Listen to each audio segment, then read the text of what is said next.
Okay. Okay, I now call the June 16th, 2020 regular council meeting to order.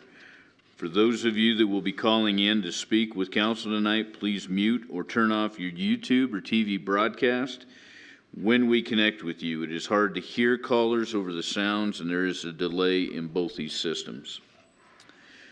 Please call the roll. I believe all council members are present. Okay.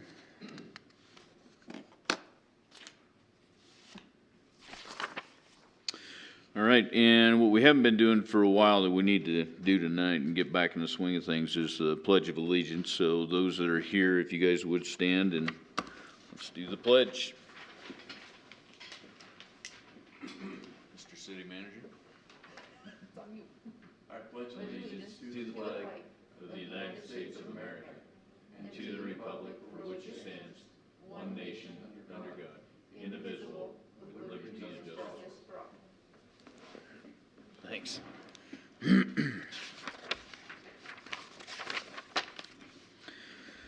Chair would entertain a motion to approve by minute action the minutes of the June 2nd, 2020 regular council meeting as published in the Casper Star Tribune on June 10th, 2020. So moved. Moved by Councilman Cathy, second by Councilman Hopkins. Any amendments? Please call the roll and record the vote. Councilman Cathy. Aye. Councilman Powell. Aye. Councilman Bates. Aye. Councilman Pacheco. Aye. Councilman Huber. Aye. Councilman Johnson. Aye. Councilman Hopkins. Aye. Vice Mayor Lutz. Aye. Mayor Friel. Aye. All members voting aye, motion passed. The chair would entertain a motion to approve by minute action the minutes of the June 2nd, 2020 executive session. So moved. Second. Moved by Councilman Johnson, second by Vice Mayor Lutz. Any amendments? Please call the roll and record the vote. Councilman Cathy. Aye. Councilman Powell. Aye. Councilman Bates. Aye. Councilman Pacheco.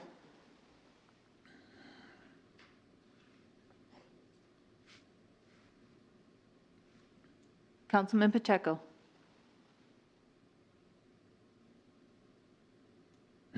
Councilman Huber. Aye. Councilman Johnson. Aye. Councilman Hopkins. Aye. Vice Mayor Lutz. Aye. Mayor Friel. Aye. All members voting aye, motion passed. The chair would entertain a motion to approve by minute action the June 16th, 2020 bills and claims as audited by City Manager Napier.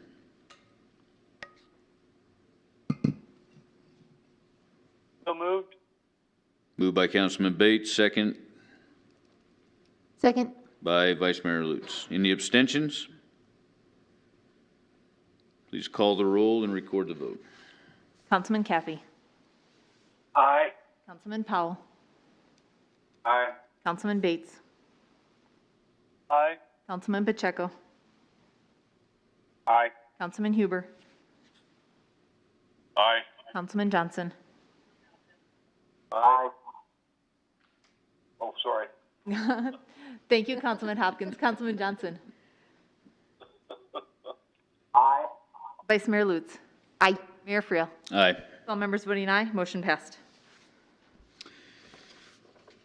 Okay, and before moving on to communications, I want to make an announcement. I want to say thanks to the McMurray Foundation, Griner Ford, powered by Lithia, Town Square Media, and other generous sponsors. We will be having an aerial fireworks show this year. However, there will be no festivities or public parking at the Casper Event Center. Citizens can watch from a variety of safe places around the county. And that's as of now. We don't know what 2 weeks from now will bring. That could change. But if it does change and we do open the parking lot at the event center, there still will not be any events at the event center. So, but fireworks are a go, aerial show, so find your location sooner than later.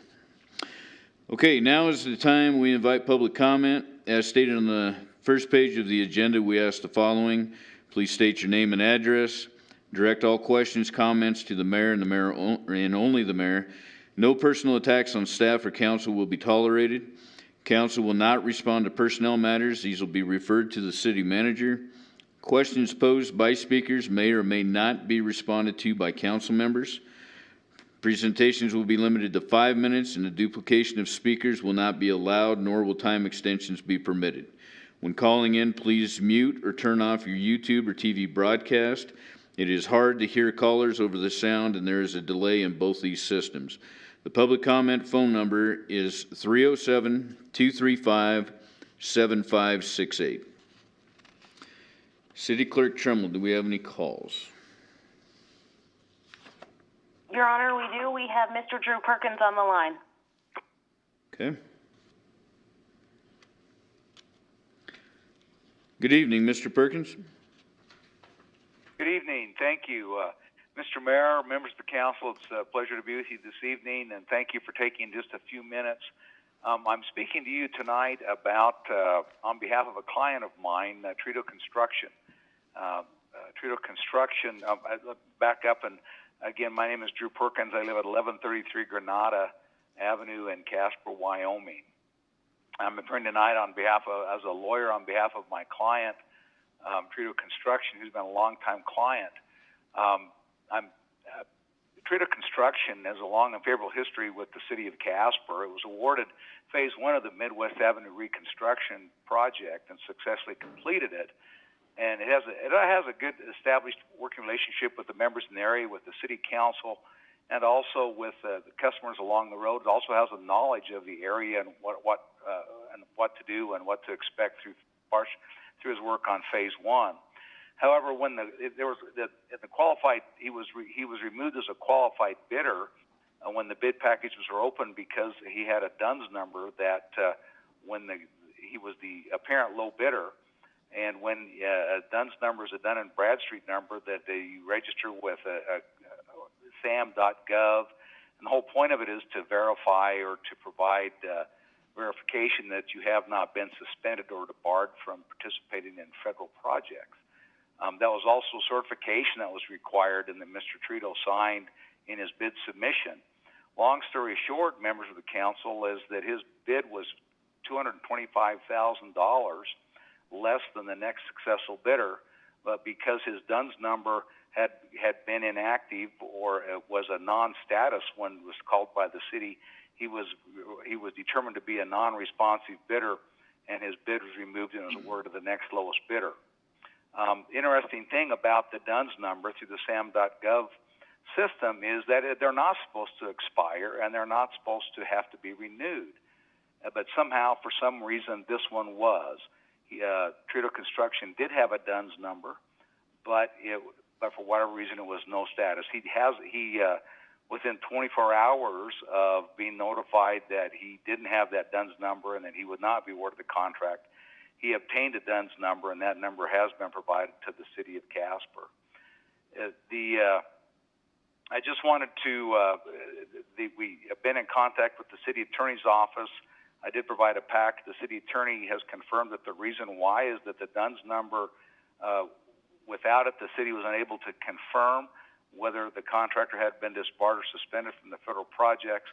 Again, Mr. Trito did verify under oath that he had not or was not under suspension. A couple of things that I think that you ought to know also is that at this time that he obviously he signed, everything else was done in good faith. He was the otherwise apparent low bidder, and at this point in time, with the city awarding the city potentially awarding the bid to the next highest bidder, which is 71 Construction, the city will be paying $225,000 more for the same work. I think as we all look at our budgets, we know that that can be put to much other work. I provided a lot of this in a letter and a packet that's available and been provided to the city with backup documentation. But I think it comes down to this. It really is just an issue of fairness in my mind. You, as the city council, you have the discretion through the separation of powers. There's no court that's ever going to say that you can't or can't do what you will do with this contract tonight. But you're the only body that can make this right. You're the only person to which Trudeau Construction has redress, the only people. The DUNS number is available now. I think that, again, you come down to this point, is that he has a long history. In fact, there's another contract that is to be awarded or potentially to be awarded to Trudeau Construction tonight, so it's not a factor of him not being a responsive or a cooperative or an effective contractor in the past, but really it's about whether you have the power to waive this minor discrepancy, to accept the DUNS number and reinstate him as a responsive bidder if you so choose. At the end of the day, doing so would save approximately 7% on what is now a $3,258,000 contract that's on the schedule for tonight. And with that, I thank you, Mr. Mayor and members of the council, and I'll stand for any questions. Any questions from council? Mr. Perkins. Councilman Hopkins. Thank you, Mr. Mayor. I just wonder what transpired here, because we had two previous contracts that were awarded to Trudeau under his old DUNS number, and now for some reason that we don't know, I guess, that DUNS number was never renewed. And I understand that they don't necessarily expire, but what transpired that he had to get a new DUNS number? Mr. Mayor, members of the council, that is the $64 question. There was no. Mr. Trudeau tells me that he received no notification that there was anything wrong, and in fact, the first time that he knew his DUNS number was on this no status or inactive status was when he was notified by the city of Casper, the engineering folks, that he was not, that they couldn't verify that he was not disbarred or suspended, and therefore it was going to be awarded to the next lowest bidder. That's the first time that he knew about it.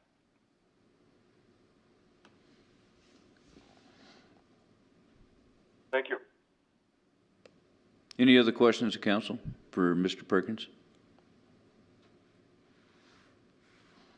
Councilman Powell.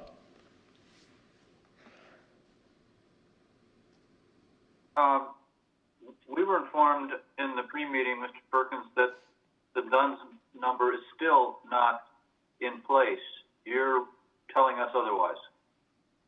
Well, I have provided the DUNS number to council. There is it's like I say, if you look, I provided in the letter. I provided the 2019 Contractor's Guide to Dun and Bradstreet number, which is off the SAMS.gov, which says it's never supposed to expire and does not need to be renewed.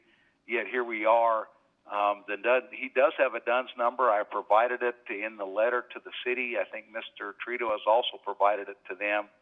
I think the tax ID number has been verified. In all honesty, I think that there's a process that has to go through what's called the Defense Logistics Agency for certification that he's not been disbarred or suspended. And so that may still be pending. I'm not sure. I spoke with Mr. Trudeau today, and I believe that, like I say, the new number has been issued.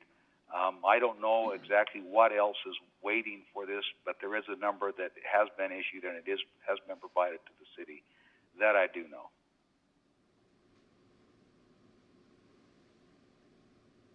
Any other questions? Okay. Thank you, Mr. Perkins. Thank you. Thank you, Mr. Mayor, members of the council. Have a good evening. You too.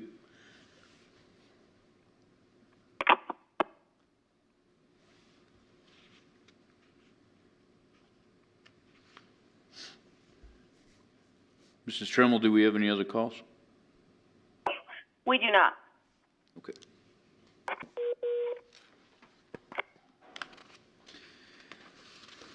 Please read the consent agenda titles. Establishing July 7th, 2020 as a public hearing date for consideration of the following two items. Item 7A1A, the vacation of West 8th Street from South David to South Center Streets. And item 7A1B, the adoption of revisions to the current state resolution for residential and commercial solid waste collection, recycling, and disposal at the Casper Solid Waste Facility. Chair would entertain a motion to, by minute action, establish the public hearing dates just read. So moved. Moved by Councilman Cathy, second by Councilman Powell. Please call the roll and record the vote. Councilman Cathy. Aye. Councilman Powell. Aye. Councilman Bates. Aye. Councilman Pacheco. Aye. Councilman Huber. Aye. Councilman Johnson. Councilman Hopkins. Aye. Vice Mayor Lutz. Aye. Mayor Friel. Aye. All members voting aye, motion passed. I now declare the public hearing open for the consideration of the fiscal year 2020 budget amendment number 3. Mr. City Attorney, do you have any exhibits? Thank you, Mayor. We have two exhibits. Exhibit number 1, correspondence from Tom Pitlick to J. Carter Napier dated June 11, 2020.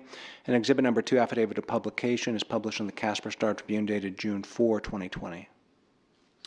Mr. City Manager? Thank you, Mr. Mayor, members of the council. Pursuant to the discussion that we had in work session last week regarding the proposed amendment, we did reduce the amount being amended or requesting authority for from approximately $4 million to now $2.1 million. A lot of the major issues that we found to be out of balance, if you will, with regard to the activity of fiscal year 20 still do exist. However, we do believe that this reduced figure will cover those areas. And so with your blessing this evening, we will be able to close out the 2020 budget and move into fiscal year 21 here in just a matter of weeks. Okay. Council will now listen to public comment. Public hearing comments are limited to 5 minutes and no duplication of speakers will be allowed. Public comment phone number is area code 307-235-7568. Do we have anyone wishing to speak in favor or opposition to the issues involving the budget amendment?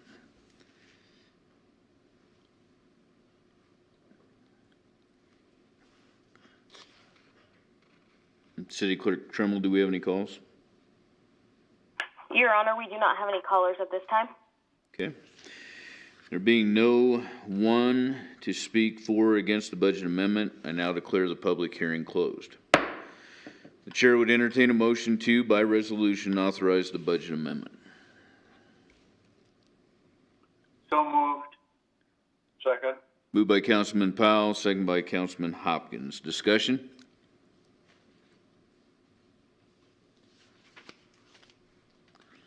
Any amendments?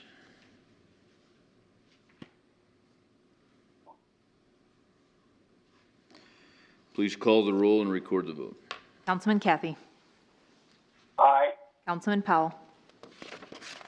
Aye. Councilman Bates. Aye. Councilman Pacheco. Aye. Councilman Huber. Aye. Councilman Johnson. Councilman Hopkins. Vice Mayor Lutz. Aye. Mayor Friel. Aye. All members voting aye, motion passed. I now declare the public hearing open for the consideration of fiscal year 2020-2021 budget. Mr. City Attorney, do you have any exhibits? Thank you, Mayor. Exhibit number 1, correspondence from Tom Pitlick to J. Carter Napier dated June 10, 2020. And exhibit number 2, affidavit of publication, is published in the Casper Star Tribune dated June 4, 2020. Mr. City Manager?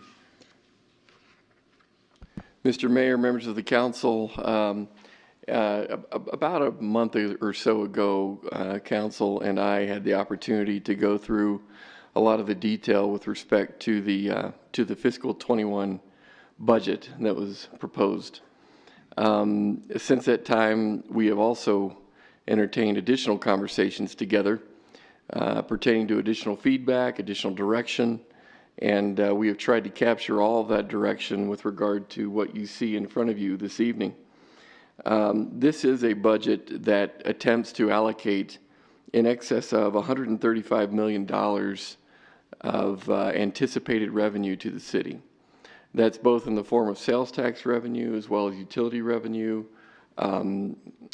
grants, state shared revenue, just an abundance of areas that you are all familiar with and we've talked largely about.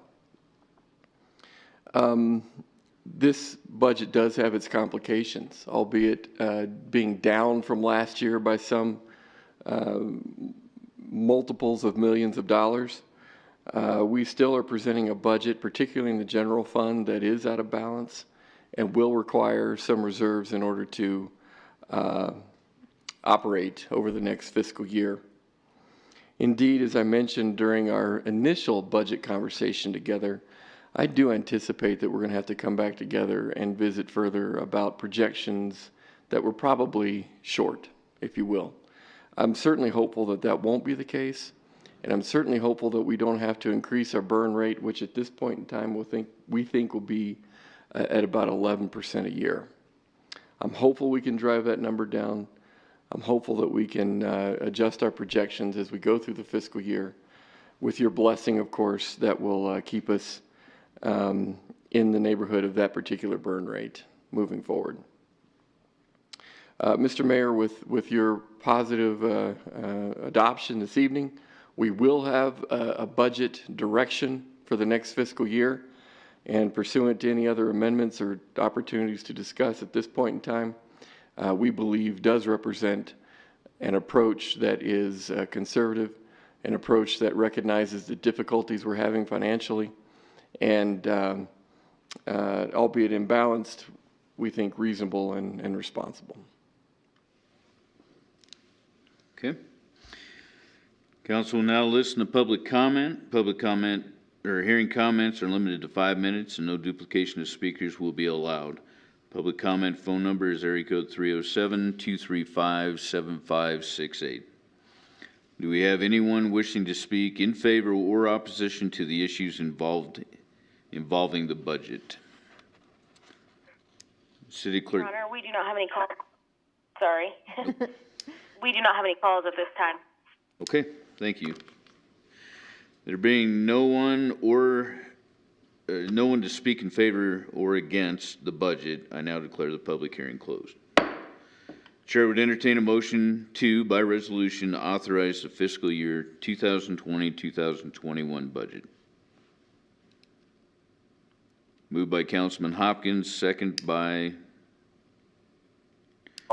Councilman Bates. Discussion? Councilman Cathy. Yes, I would just like to say thank you to the city manager and his staff and all of the people from the staff that were involved in putting this budget together and trying to look through places that we could try to conserve and try to reduce expenses to make things meet. I know this was not an easy decision on their parts, and I do want to thank them all for the effort. Councilman Hopkins. Thank you, Mr. Mayor. I'd like to echo Councilman Cathy. I think the folks put together a really good summary in the budget notice, and looking at a burn rate of some of our reserves of 10 to 11%, I am encouraged actually by what the governor had to say this afternoon at 4 o'clock. He's really he's encouraged by what we've seen from our tourist industry, and I only hope that our oil and minerals business can recover a significant thing. But I also echo our city manager's ideas that we may have to revisit this again in the next few months. Right now, we're looking at a 4 or 5 month review of what happens to budget amendments. It used to be kind of a semi-annual thing, but quite honestly, I think we need to be flexible in how we handle our financial business, and it might require a quarterly adjustment from here on out. Hopefully, it will be in the positive direction. Thank you. Any other discussion? Okay, any amendments?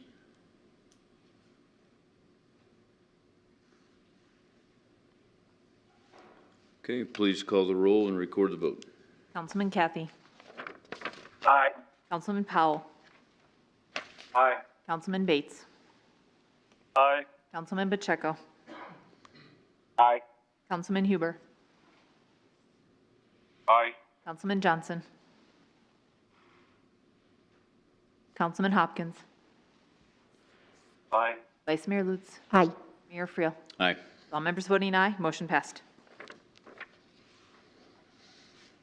Please read the ordinance on third reading by title only.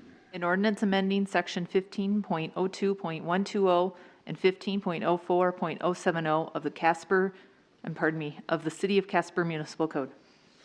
Chair would entertain a motion to approve on third reading the ordinance just read.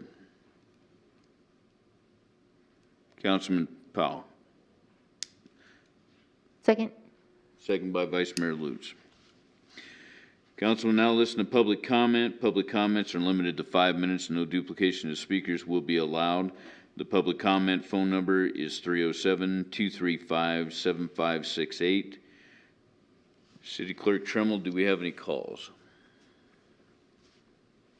Your Honor, I have Miss Linda Bergeron on the line. Okay, Ms. Bergeron?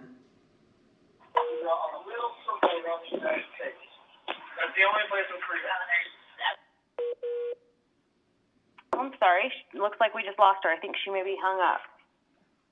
I will try and get her back on the line, and we'll go with the next caller. One moment. Okay.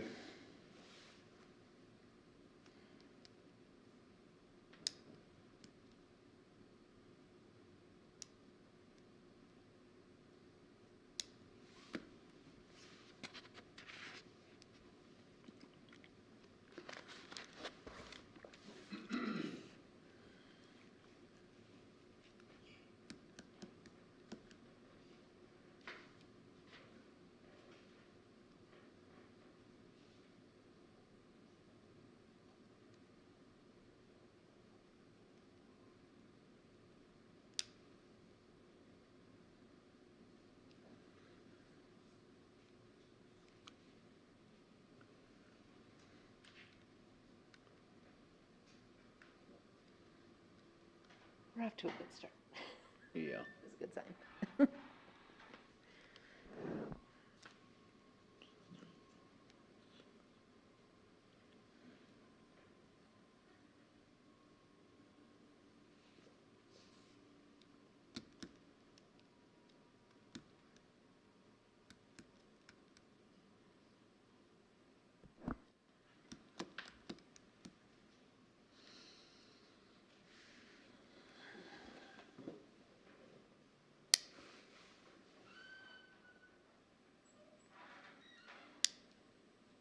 Your Honor, sorry about that. We have Miss Bergeron on the line. Okay, Ms. Bergeron? Good evening, Mayor. Thank you for allowing me to speak. My name is Linda Bergeron. I reside at 2355 South Larkspur. I own property in Casper, and the city of Casper is expanding its boundaries as we currently see in the current changes of the districting maps. George Washington made it very clear, government is not reason, it is not eloquence, it is force. Like fire, it is a dangerous servant and a fearful master. That's why I'm calling here today. I oppose the ordinance of unsafe structures and equipment, and I am requesting a vote of no from the Casper City Council members on third reading. A memo brought before the Casper City Council on March 1st, 2020 from Liz Becker, Community Development Director, Keith McPherson, Police Chief, Thomas Soberg, Fire Chief, Dan Elston, Building Inspector Supervisor, Chief Building Official, brings to mind a conflict of interest in my mind for those with close ties to the police and fire department. Currently, fear of job loss or an uncomfortable pressure on the job might be a factor in the decision-making if those concerned do not want what was perceived to be expected. I would ask for those weighing in those concerns to recuse themselves, please.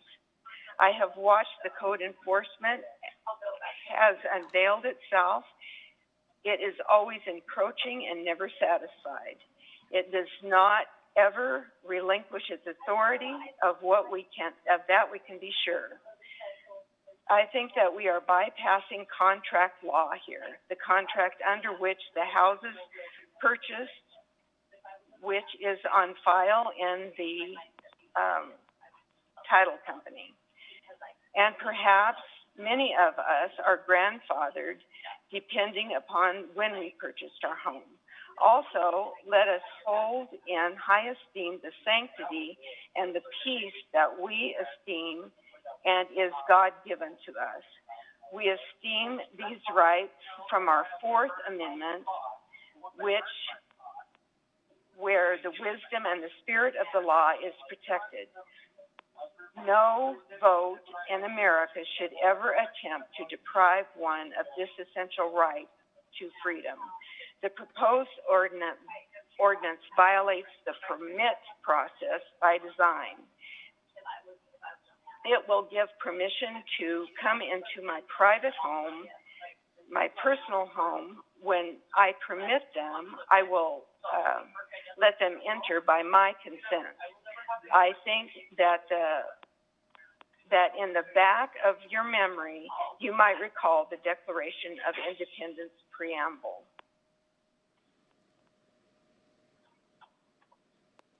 Sorry, I need to turn the page here.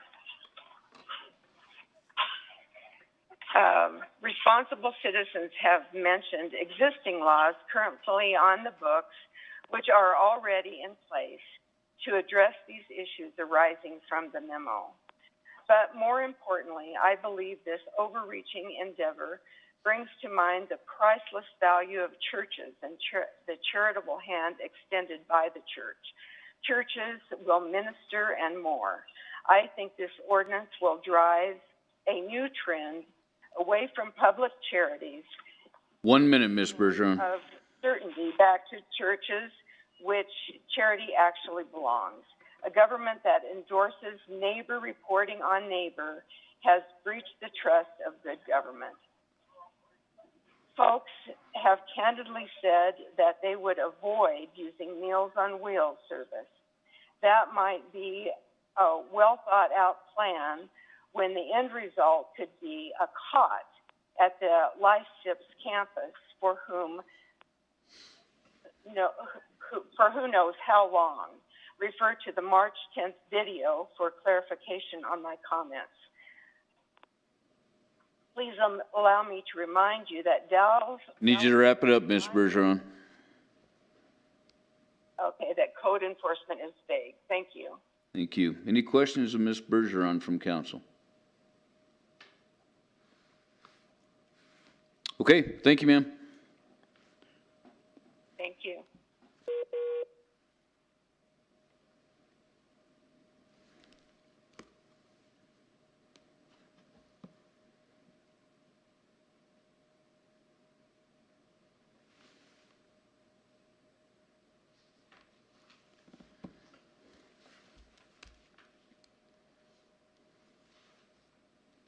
Council, we have Mr. Bergeron on the line. Mr. Bergeron? Yes. Good. Okay, go ahead. Yes, sir. Okay, I'm speaking out against this ordinance, and first of all, I really want to express my displeasure in the way this whole thing's been handled in a virtual mode, virtual meetings. I think that any issue that is this controversial and that can so negatively infect so many lives, and what I believe is a really massive overreach by our government, it should never be handled in a virtual meeting type setting. When you're on this end, you can't see anybody on the other end. You don't know if they're listening. You can't interact with them. It's not the way to handle something that is this serious. I think this ordinance should be tabled until the elected officials making these decisions aren't hiding behind a computer screen from the people that they're going to be plundering and oppressing by this ordinance that you're going to pass. And I'm really displeased with all this COVID-19 executive order that seems like we can use it at pleasure, when it works best, for when it'll benefit somebody. Social distancing didn't seem to be too big of a concern when the mayor was high-fiving all the kids getting out of school. And I don't have a problem with that. I'm glad you were there and doing that. That's a good deal. And it didn't seem to be a problem when we had all the protesters come into town. But now we're sitting here in these virtual meetings on something that's, I think, is very serious. And you should be able to do it face-to-face with the people that you've elected and they're supposed to be representing you. And I really disagree with this being done virtually. I really think it should be tabled until you have to have people, they don't even know, I don't even know how to do all this stuff. I have to learn how to get in and everything else. And it's hard enough just come down to talk, let alone learn how to do it all over on the phone and stuff. So I really don't think it should have been done this way. And, but secondly, I want to express my opposition to this ordinance. And I think it's an assault on our private property rights. It pretty much just completely eliminates them. It is an infringement on our Fourth Amendment rights. And I know you think you're protecting them, but I'm going to get into that. And the third reason that I have a real big beef with it is it's complaint driven. Your neighbors can turn you in, your employees, contractors, volunteers, a passerby, anybody under the sun can make a complaint against you. And the city or code enforcement can just breach your privacy of your home then and go on a fishing expedition and plunder you with citations. They can force renovations on you, whether you can afford them or not. They can seize your property or even demolish it, from what I've read in all that paperwork. And it's all based on what the building official sees as fit. It's not what the homeowner sees fit. It's not what he can do to make things right. It's whatever the building official says. You just completely strip the homeowner of all his property rights. And let me share a little bit about this complaint-driven, how it works. Years ago, a lot of years ago, 1 minute, Mr. Bergeron. Enforcement officer. Hello? You have 1 minute left. Years ago, okay, there was a code enforcement officer that went around and would write out citations and tell you that your neighbor had turned you in. And I was one of those victims. And I had to prove to the county that I was innocent, that my water feature wasn't too close to the road. They didn't have to prove that I was guilty. And I had to prove my innocence by hiring a certified boundary surveyor to the tune of $3,000. But even after that, I need you to wrap it up, Mr. Bergeron. created. Hello? I need you to wrap it up. You've got about 5 seconds left. Okay. Well, it's just the wrong way to go, this being driven by complaints. It's you don't have any rights. There's no due process. You can't confront your accusers. And there's no way of proving that it's a false accusation. There's no language in it that protects the homeowners against that. And I just really am against this. Okay. Any questions for Mr. Bergeron? Okay, thank you, sir. Thank you.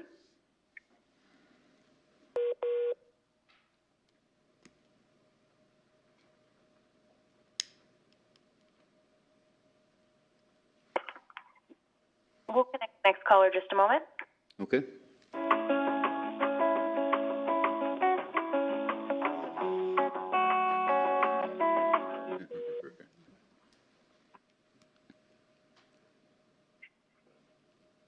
Your Honor, I have the next caller on the line. Okay, could you state your name for me and go ahead? Hello, my name is Brenda Menina Mongold, Mayor Friel, Vice Mayor, and members of the council. I thank you for this opportunity. I have 4 important points that I would like to make. I believe that these are comments that have not been made by any citizen, so I hope that you will let me get my say in. The first point I'd like to make is on the video from the March 10th work session, but the city manager and the chief building official made statements that clearly communicated this ordinance. It's just the first step in other ordinances to follow that will eventually bring forth the International Property Maintenance Code in a piecemeal approach.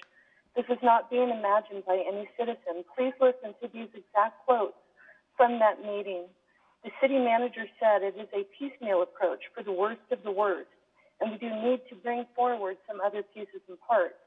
And the chief building official said, if you'll notice, these are all actually directed towards the interior environment of the residences, where the people live, sleep, eat, and bathe in those things. We're looking at these things in steps, looking at other areas of the property as far as what was in the property maintenance code, and looking at those exterior items in another step. So it is clear that this is a piecemeal approach to the original property maintenance code, just as the chief building official specifically said on a publicly available video that was recorded during the official work session by this body.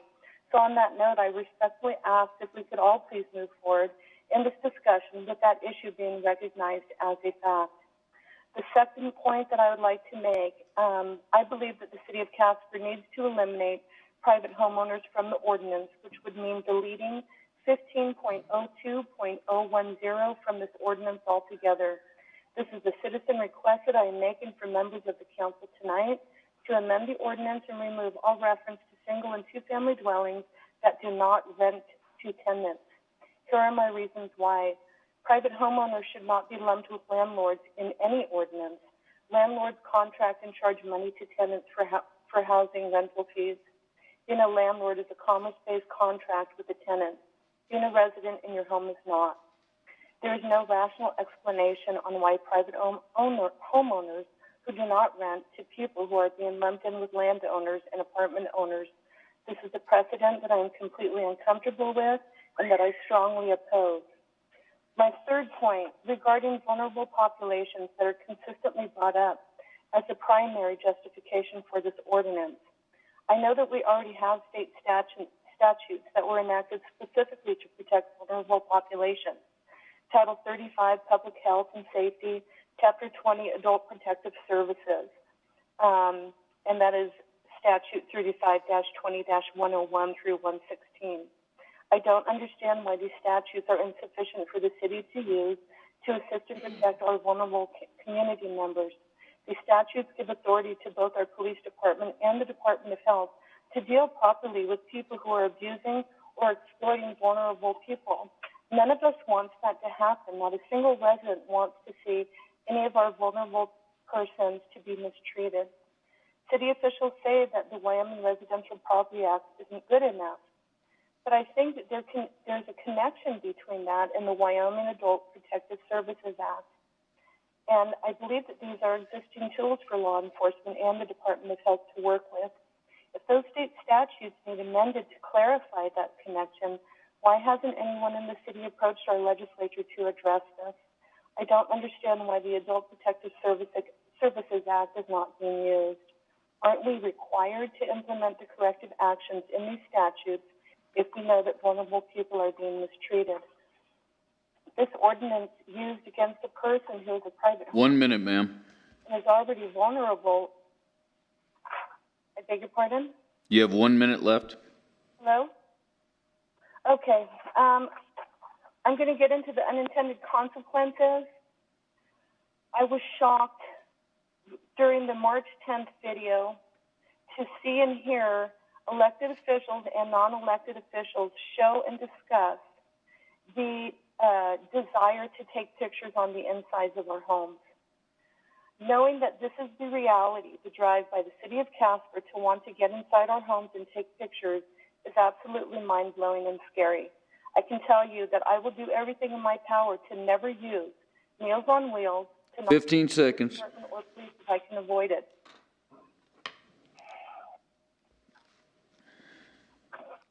I am not the only citizen who will not call on the services in the city out of fear for what you're trying to do with this ordinance.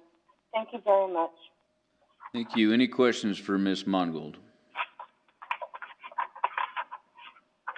Okay, thank you, ma'am.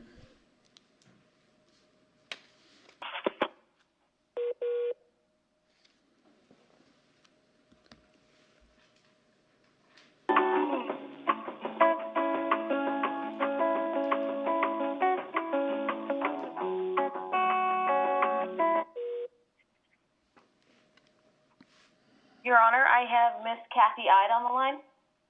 Okay. Ms. Ide?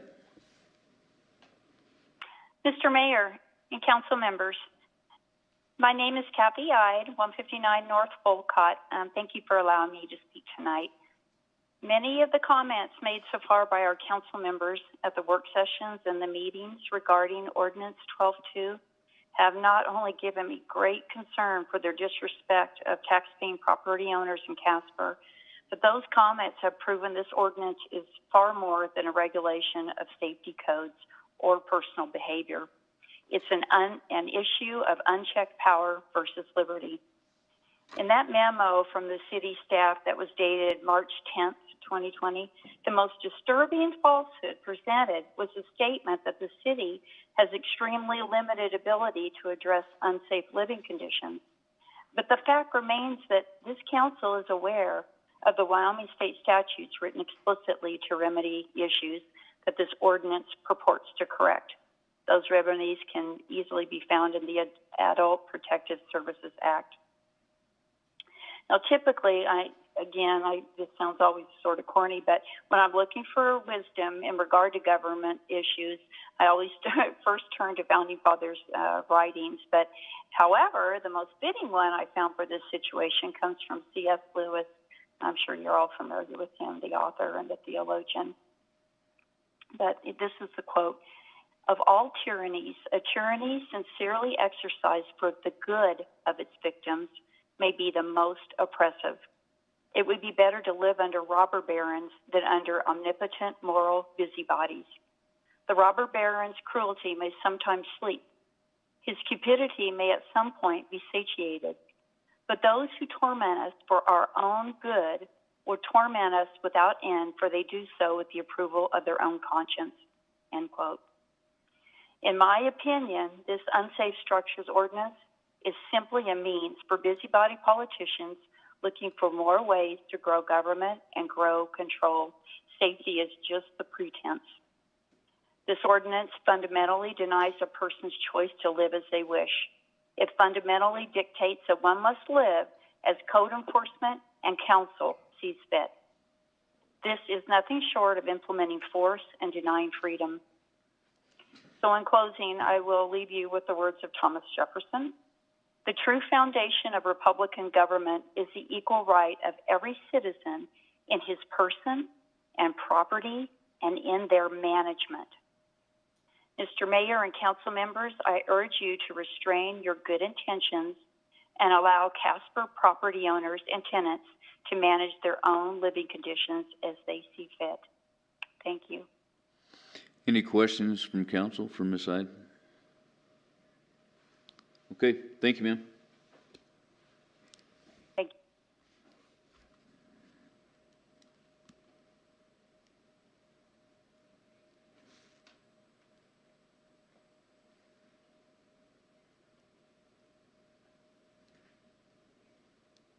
Your Honor, I have Mr. Eric Paulson on the line. Okay, Mr. Paulson, go ahead. Good evening, council members. Yes, my name is Eric Paulson. I live at 751 North Durbin in Casper, Wyoming. I'm speaking to you today about the Unsafe Structures and Equipment Ordinance Act. Forgive me, I didn't time myself on this, so I don't know how much time I have to give you, 3 minutes, so I'm just going to start out here. I'd like to give you a heads up. I'm kind of disgusted at some of the conversations that have been put forth on Facebook that I've seen, and I understand you can't believe everything, but I literally seen a quote that states Councilman Hopkins stating he loves this thing. He wants to take people's houses from them. I mean, quote, I love this thing. Do we have the ability to put lien on the property owners for unpaid fine to tunes of $750 a day? I'll be the first to say I acknowledge all people should have heat, water, electric in their house. You know, I don't want people living in crappy conditions.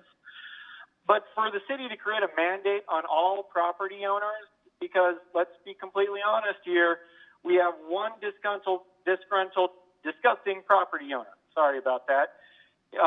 This entire bill was brought forth in the first place because one guy, we all know who he is notorious for ignoring codes and statutes that are already in place. He owns properties all over the state of Wyoming. I mean, you go to any city, anybody who knows this guy knows that he runs crap properties. That's what started this bill. A Facebook page got started about him, and next thing you know, they all got together and they talked to you guys. Now, I can't believe I have to mention to a council full of lawyers and judges and ex-cops how the minute someone decides to take this to the Supreme Court judge, they're going to override it. You're violating search and seizure. You're violating life, liberty, pursuit of happiness without due process, the 4th and 14th Amendment. I mean, I don't know what on God's green earth makes you guys think that the accusations of a disgruntled neighbor or a tenant is grounds to come onto our property and start committing searches. And that's ludicrous. Is the council's goal to raise rents for all the people of Casper? We already have a tax-happy idiots who have been raising property taxes at ludicrous rates for the last 4 years. If you're going to be asking property managers at Casper to eradicate all the low-income housing and dump a bunch of money for every little complaint a tenant may have, what's going to happen to the people who want low rent payments?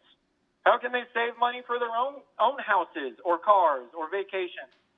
You expect everybody to live in 5-star apartments? I mean, I'm sure that's not your intention, but when you start asking the people who have these lower income properties to start dumping money into it, you think rents are going to stay the same? They're not. They are not. They're already going up because of property taxes, and people already complain about how rent's too high here. And with all that being said, hey, let's say you guys do pass it. Are you doing anything for the landlords to help them fix these problems? All across the country, there's loan programs that offer no interest community improvement loans. They help with the improvement of Casper, and we have nothing like that here. You aren't giving us an option to fix the problems. You just want to collect from us. You want to take our money. You don't want to fix the community. You don't want to make it nicer. Otherwise, you'd be giving us an option to do what you're asking of us, but you're not doing that. In so many ways, I fail to see how this bill is going to accomplish anything other than get the city funds. It's not going to help renters. It's not going to help landlords. It's not going to help people who own their own private property. It helps no one except for the Karens of the world who live next door to their neighbors and want to complain because their dog barks once or twice. I mean, if I had an extra $50,000 to improve all my properties, I would love to do that, but I don't. I don't have that money. I'm trying to set up for my daughter's college education and for my retirement. I live mortgage to mortgage every month. I collect my rent. 1 minute, Mr. Paulson. And I try to pass on what I can say. I'm sorry? I said you have 1 minute. Oh, thank you. Well, good. Then I got through most everything. All right. With that being said, for those of you who vote yes on this and care about getting voted back in there, you're not going to be getting my vote. I can tell you that much. And to sum it all up, I really don't understand how one man's bad actions and poor demeanor are punishment for the rest of us people here in Natrona County. I'm asking that you let the free people of Wyoming be free. That's what we want. Thank you for your time. Thanks for listening to me so patiently. And not hanging up on me because I know I get a little stern. So I appreciate that. Thank you.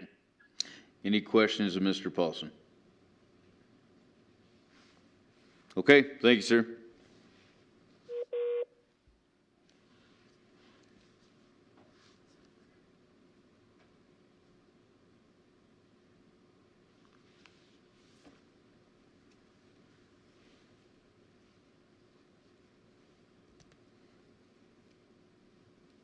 Your Honor, I have Miss Pam Elrod on the line.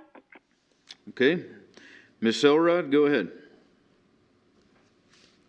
Yes, thank you for allowing me to speak today.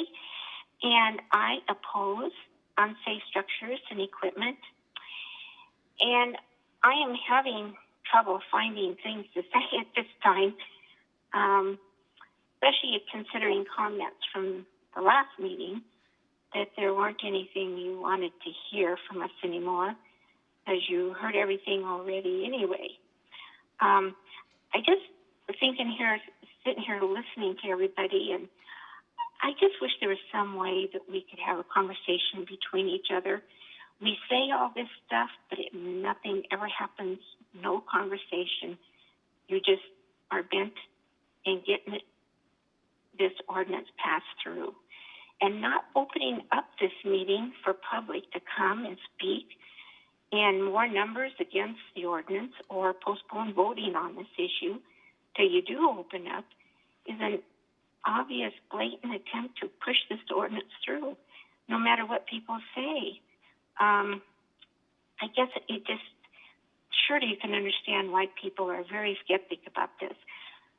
So I guess this agenda to invade private property, which you justify by the need and safety of bad landlords or tenants, will give your bureaucrats or chosen people the power to be the judge and jury, or pick and choose whether private owners can stay in their home.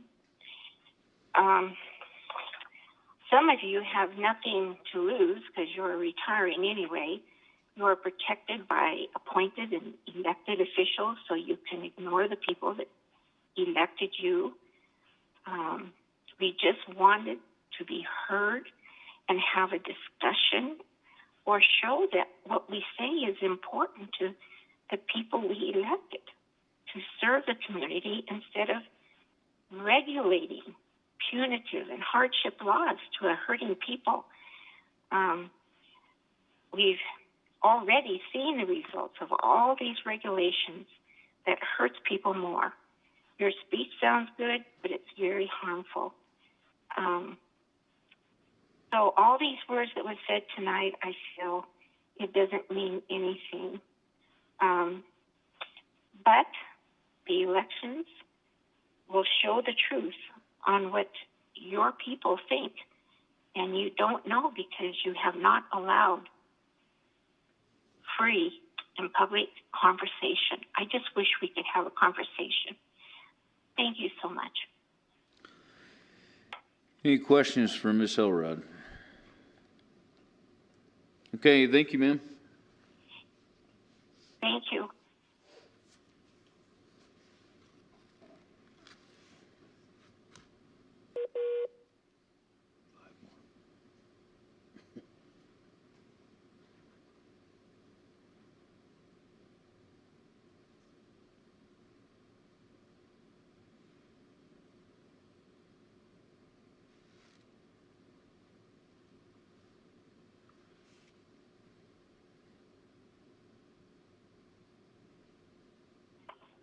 Your Honor, I have Miss Wendy Groot on the line. Ms. Groot, go ahead. Hello, my name is Wendy DeGroot. I am a Casper resident, and I am against the proposed ordinance. I feel that it attacks the poorest people in our town, the elderly, people who can't do things on their own. I think $750 a day per incident or infraction is just, it's a terrible thing to do. calling it a misdemeanor, being able to put liens on people's homes. This is wrong. I mean, has Casper become an elitist town where you can only live here if you can live the way you want them to? I think that we need to look at other options. If you consider a property a nuisance, what can we do about it? Well, an idea I have would be, let's take people that are doing community service, and the key word there is community service. Let them maybe help the people that can't live up to the standards that you want them to keep. Mowing elderly lawn, helping people remove rubbish. You know, let's look at other options besides fining people and making them basically criminals. Let's look at personal liberty. Let's help our community and take care of it and not penalize it. And that's it. Any questions for Ms. DeGroot? Okay, thank you, ma'am. All right, thank you.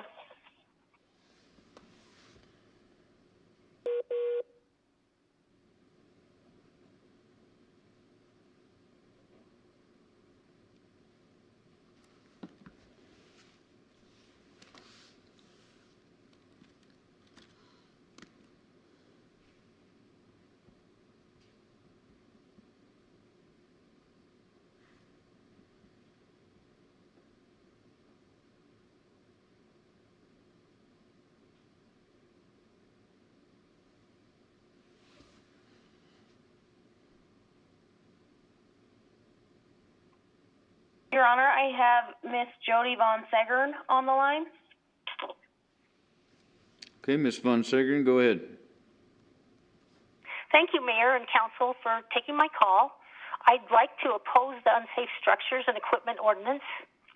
First of all, it violates the Fourth Amendment, and I'm not happy to see that go away. Excuse me. I was really horrified to see that there was a $750 a day punishment for a person that was in violation. I would like to ask why it would become a criminal matter instead of a civil matter. I think this reflects negatively on the City Council to make it a crime for your house not to be in perfect shape. How is this evidence to be captured by other helpers that maybe the elderly depend upon? So the elderly now needs to fear the people that they're trusting to come into their home and help them? I really found the whole thing quite disappointing. I'm a property owner myself. I worked hard to pay my home off, and I keep it up the best I can. And I think everything's fine, but I wouldn't want someone coming in and inspecting everything. That's really all I have to say. I was just really disappointed to see it be a $750 punishment and for it to be a criminal matter. Thank you for your time. Okay, any questions for Ms. Von Segern? Okay, thank you, ma'am.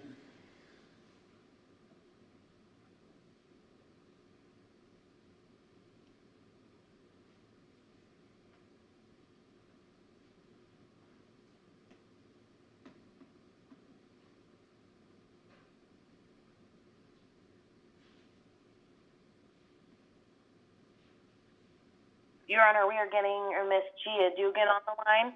One moment.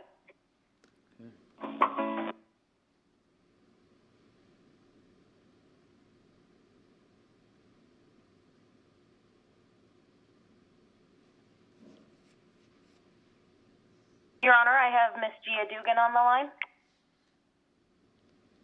Okay, Ms. Dugan, go ahead. Hi. First, I'd like to say thank you for this opportunity to speak. I come to you to ask you to table this discussion and this ordinance until you can look at the faces of the people that are going to be affected by the decisions you make today. If not, I ask that you choose not to do this at all. I purchased several units from John Phipps 3 years ago. I live at these properties, and these properties are my home. I have put 100% back into these properties, and I work a different job at one of many of your favorite restaurants and scrape your uneaten food off of your plates to be able to put all that comes in on rent back into these properties.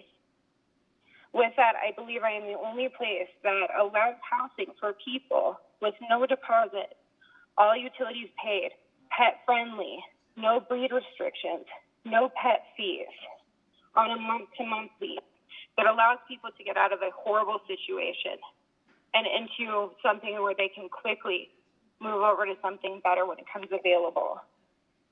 These properties are my home. I want you to know that most landlords don't want to not fix properties. They don't want to not fix things. And in fact, in 3 years, I've made a huge leaps and bounds over what these properties were before. The fact is, I only use licensed contractors, electricians, and plumbers, and those things cost money.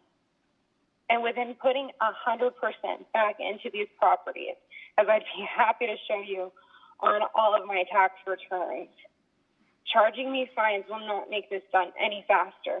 It will make it absolutely impossible.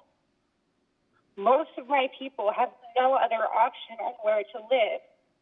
As the city continues to allow large complexes to be built with gas insert fireplaces, my people, your fast food workers, your veterans, your janitors are having to choose between food or shelter as they don't fall into the broken bar grass of Casper Housing Authority and are constantly put on the back burner because of past made mistakes, whether it be credit or past felony decisions or situations where they choose to have even a pet. I'm just asking that you consider these people and understand that most of us are just trying to just get by. We are trying to live. We are not trying to hurt anyone. We're trying to help in a situation where there is not enough opportunities for our people. I have no idea what would happen if one of my complexes was to be shut down when we are constantly putting everything back into it. The missions are already at full capacity most of the time. And these are people's homes as well as they're my own home. These people are not just my tenants, these are my neighbors. If this was to happen, I don't think that I could max out enough of my credit cards to cover all of my tenants in hotel rooms for an extended amount of time. But I know I would try. I know I would put 100% back into it, as I have for the past 3 years. I ask you to consider what this could mean and the overreach that this could possibly be. I ask you to give us more time. I put 100% in for 3 years. And in that time, one of my 1 minute left. Electric, a new main line and a new roof. I spent many thousands of dollars putting things in, and I ask that you would just please consider us and please give us more time and maybe enforce the laws that are already in place. Thank you. Thank you. Any questions for Ms. Dugan?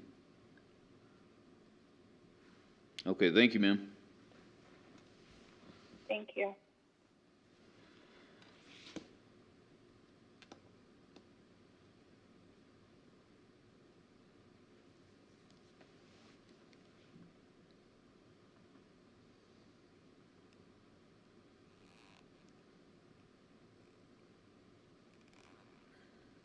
Your Honor, I have Mr. Justin Hackett on the line.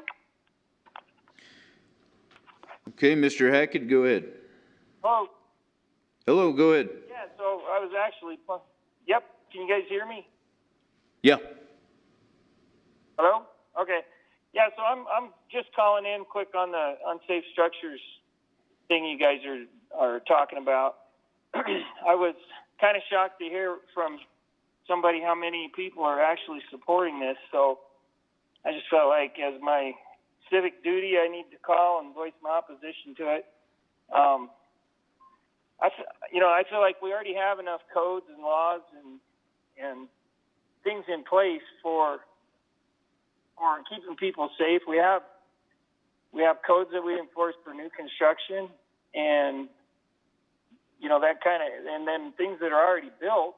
I mean, my deck back here in the backyard's probably unsafe at the moment, but I'm saving, you know, to replace it, and to have government be worried, you know, that my government, some neighbor's gonna tell, and then I'm gonna be in trouble. I just think that's, you know, I don't want that to ever happen. I don't want to start having to be afraid of my city government. So, you know, I just oppose this. I think, I just think giving people the ability to make those decisions themselves. Nobody benefits from an unsafe structure, but you can't legislate that. You can't enforce it through laws that how people are going to spend their money. I mean, we all have to save to do what we can, and if you have an unsafe structure and somebody gets hurt in it, we have laws on the books to take care of that. There's all kinds of things already to keep people accountable. This just seems ridiculous. I don't know why we would need more legislation, more power in the hands of people. That it's unnecessary. So, hey, that's all I wanted to say, and thank you for the opportunity to talk to you. Any questions for Mr. Hackett? Okay, thanks, sir. Yep, thanks. Bye.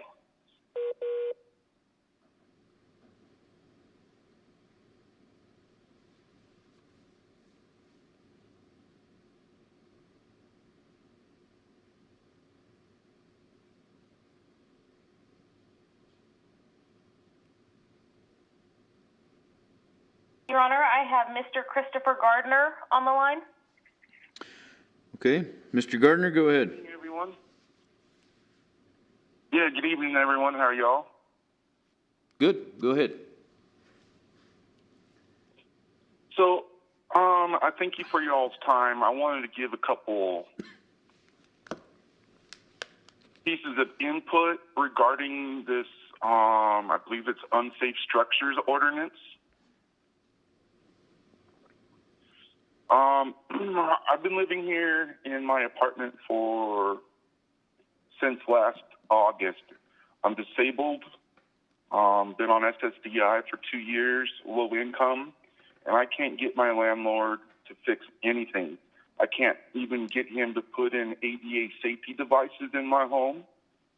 And living here in Casper, Wyoming, even though there's federal ADA laws, doesn't mean anything to me here. There's no recourse I have. There's no one I can go to, except not pay my rent, have them try to evict me, go through that process. And when you're disabled, you can't obviously just get thrown to the street. So I feel like I'm living in a broken hamster wheel. I'm being harassed and discriminated against because I think I'm disabled and low income. And if this Unsafe Structures Ordinance has the ability for recourse for people like me, I'm all for it.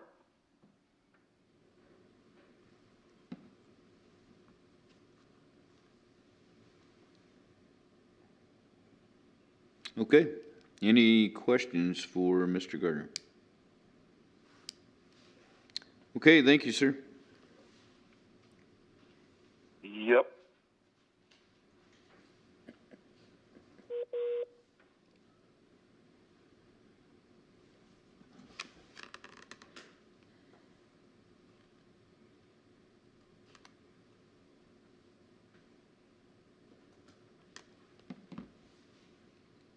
Your Honor, I have Miss Kim Summerall Wright on the line. Okay, Ms. Wright, go ahead. Good evening. I'm calling in as I've met some of you. I'm the Executive Director of the Casper Housing Authority. I'm calling in on behalf of the Housing Authority to speak in favor of this ordinance. You know, as the Executive Director of the Housing Authority, I had the honor of leading the Safe Affordable Housing Work Group for the Community Health Needs Assessment that was conducted jointly by the Health Department and the Wyoming Medical Center. And we learned very quickly that there are nearly 33,000 households in Natrona County A third of them are rentals, and almost 10,000 of them have children in the home. But we also learned that the average housing age is 35 years old. And with the age of the housing inventory, there are environmental concerns for children, specifically those that are in rental homes. Evidence shows that poor quality housing negatively affects children's physical and emotional health. Childhood asthma has been associated with poor air quality, exposure to mold, allergens from dust mites, cockroaches, and rodents, and the presence of secondhand smoke lead to poor health outcomes for children. Lead-based paint, we all have heard about that. That exposure has been linked to cognitive impairments and can be contributed to developmental disabilities. Inadequate heating systems or usage of appliances that are not working as they should be can dispense carbon monoxide. And we know that both carbon monoxide and radon are they're invisible. They're difficult to identify, and they are deadly. HUD's Healthy Home program focuses on 5 areas that identify a home as healthy: asthma and allergies, mold and moisture control, home safety, fire prevention, and carbon monoxide alarms, lead hazards, and indoor air quality, and all of those things are covered by this ordinance. At the Housing Authority, we are very appreciative of the 100-plus landlords that we partner with and how they take care of their property, because we don't partner with everybody in the city. We partner with some that are really wonderful. We work closely with them on how to keep their properties in compliance with HUD standards of safe housing. Unfortunately, though, the average renter doesn't have the protections provided by the Housing Authority and for those tenants. Wyoming is the only state without a fair housing office, and the current state statutes that are mentioned here tonight are insufficient to address what's going on in our city. Unfortunately, there are many rental properties that have deferred maintenance to the extent that they are unsafe. We've dealt with the Adult Protection Services and the state statutes and worked with the health department, and those have been mentioned here tonight, and we appreciate that. But honestly, they really are inadequate. If they could be used, they would have been used already. And it's heartbreaking for us to see renters who are sick, they're frustrated, they have nowhere to turn, and they are stuck. They are stuck where they ended up with a terrible landlord in a terrible situation, and they have no heat, no water, and they can't get out of the situation. One of the scariest things I hear from a landlord is a long sob story followed by, "I'm just trying to help the poor," because that generally means that they've got a property that's not in a healthy condition. Unsafe properties need to be addressed in this city. Unsafe landlords need to be held accountable. And when it comes to children, prevention is more cost-effective than treatment. So that's all I have to say. If I can answer any questions, I'm happy to do that. And if you ever want to really see what's going on, come spend a day in my office. Any questions for Ms. Summer-Allred? Okay, thank you, ma'am.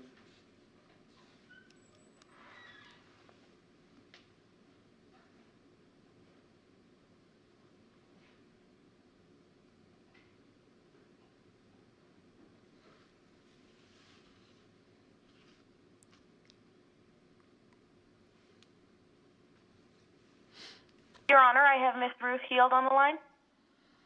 Okay, Ms. Heald, go ahead. Good evening, Mayor and members of council. My name is Ruth Heald, and I'm the program manager of the Environmental Health Division of the Casper and Natrona County Health Department. I would like to thank you for giving me the opportunity to speak tonight on behalf of the Health Department in support of the amendment to the municipal code regarding unsafe structures and equipment. The amendment, as written, strengthens Section 116 of the International Building Code by providing definitive parameters for minimum interior living conditions.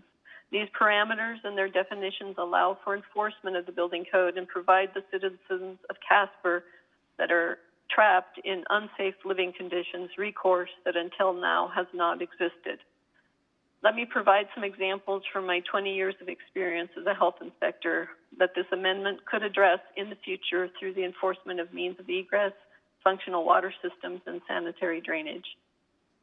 The home of the disabled child where junk and debris had been allowed to pile up to waist height, and only a difficult to navigate narrow path was left through the living room of the front door. A basement apartment flooded with water from upstairs that resulted in black mold growth around the baseboards and up the walls. A home where the toilet had quit working, so the occupants chose to fill the bathtub instead. Sewage crawl spaces from a broken line that was discovered by the new occupants several months after moving in. They were unable to persuade the landlord to make repairs, although they were offered the use of a portable outhouse. It's because of these instances and many others that it's important that this amendment be approved by the city, the Casper City Council, to ensure safe and quality housing for the citizens of Casper. Again, I thank you for your time and attention. Any questions for Ms. Heald? Okay, thank you, ma'am. Thank you.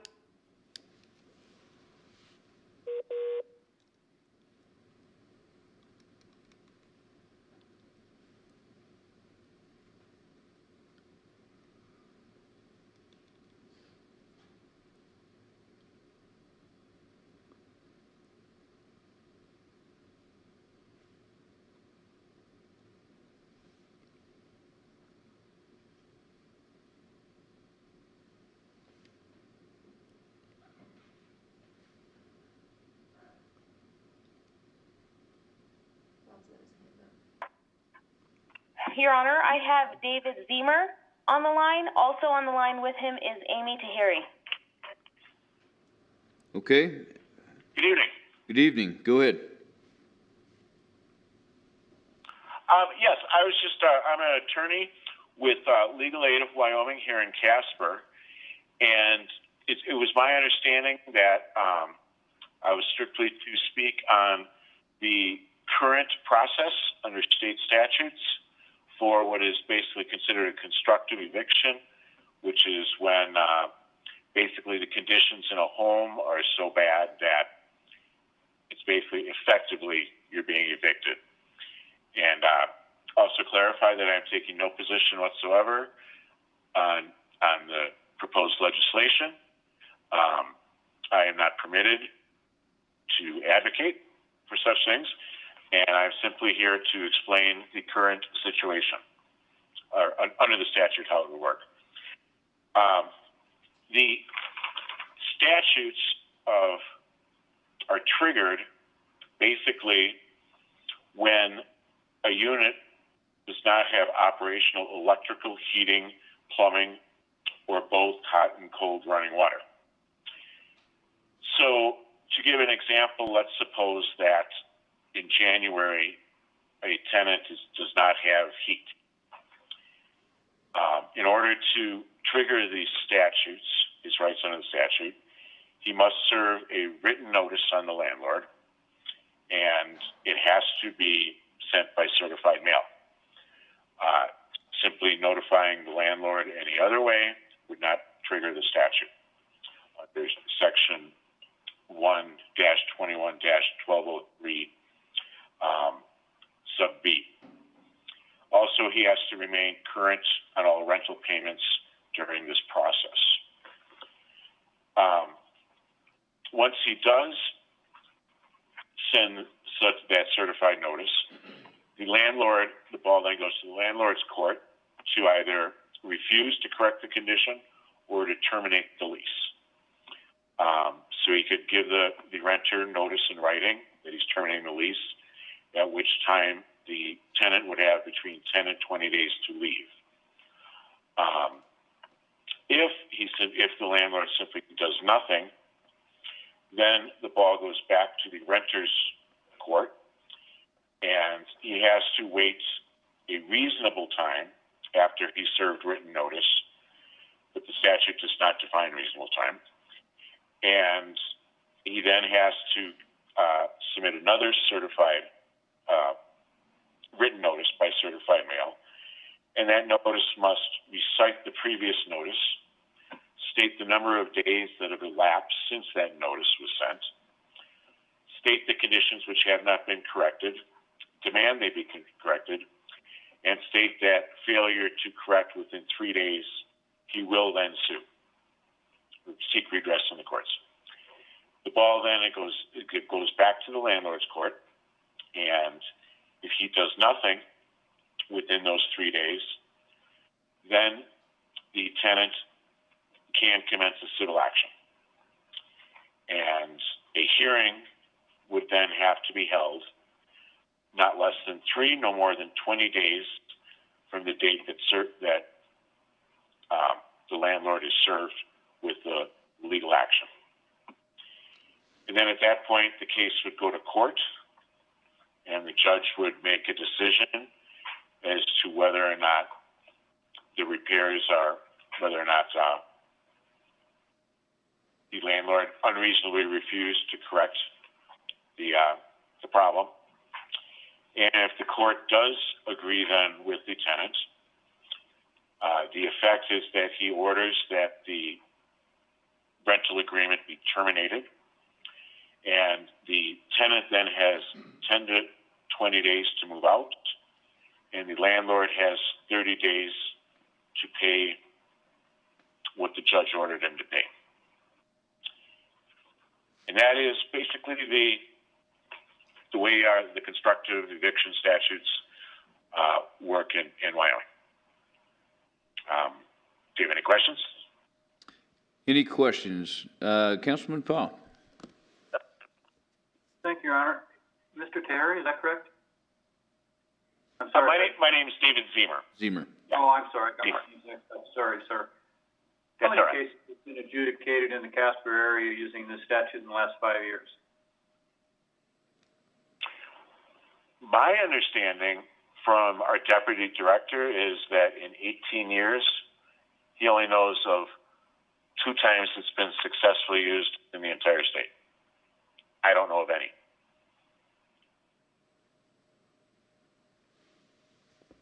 Councilman Bates. Thank you. Are you familiar with this ordinance? Have you looked it over, this ordinance? I have not. I was, as I said when I began, my job is strictly to lay out what the current law is. I mean, it's not. I'm not here to pass judgment on the legislation at all. Okay. Well, I wanted to know, with that, if this ordinance would do anything for those renters in that position, but if you haven't looked over the ordinance, you really couldn't give me an honest answer of that. So thank you, sir. Sure. Councilman Hopkins. Thank you, Mr. Mayor. I still miss the gentleman's name and address. Stephen something. Oh. No, it's David Zemer, Diemer. I live at 615 South Center Street, apartment 103. Thank you very much. Do you want my office address as well? No, that's fine. Okay. Any other questions of Mr. Zemer? Okay, thank you, sir. I don't have anything additional, unless there are other questions. Okay, and I can help with. okay, and Ms. Tahiri indicates she has nothing further to add, unless anyone has any questions for her. Anybody have any questions for Ms. Tahiri?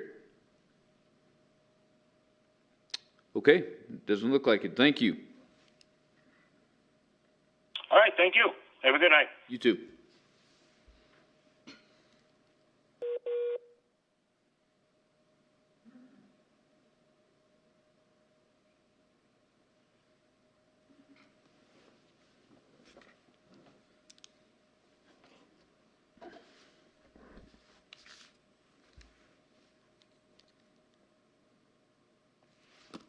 Council, I have Mr. Josh Wheeler on the line. Okay, Mr. Wheeler, go ahead. Okay. I'm Josh Wheeler. I live at 1950 Bonnie Bray. I'm standing outside your window right now and waving. Hi. I'd like to have a few questions answered for me. One, I see you got empty seats, but yet you're not allowing anybody in. I'm guessing that's social distancing? That was the first question. Yeah, we haven't opened up to the public yet, no. Okay. Two, I noticed that the only people who seem to be in favor of this bill, or excuse me, this ordinance, would directly profit off of it. So I'd really like to know, wow, I'm glad that you were shocked by that comment. I'd really like to know why you're telling me as a homeowner that I can't have a pellet stove in my house as main part of heating.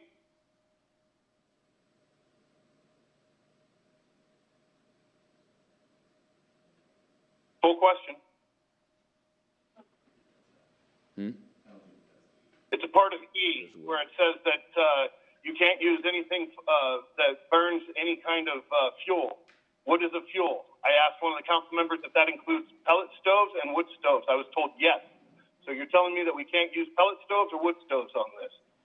My recommendation would honestly be to table this until you guys actually have all the things and aren't questioning what is actually in this paperwork.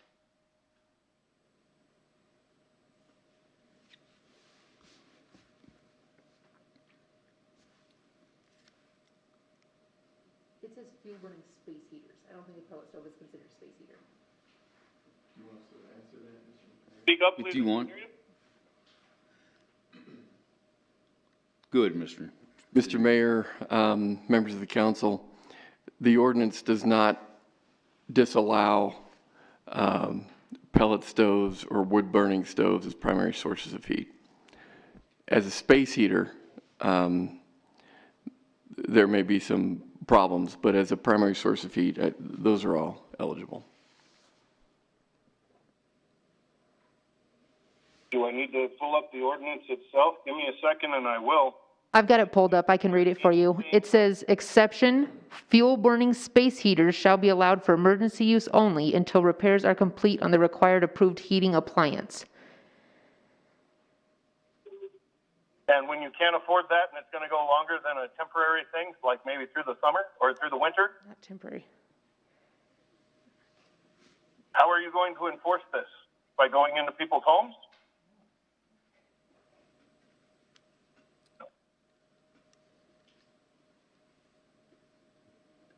Am I not asking a viable question? If you can't give answers, then you definitely need to table this bill. Thank you very much. Have a nice day. Would anybody like to respond to Mr. Wheeler? Mr. Wheeler's no longer on the line. Sure. That would be good. Yeah, I think somebody should answer it, even if Mr. Wheeler did hang up and didn't want to hear it, so. We will when we get to discussion.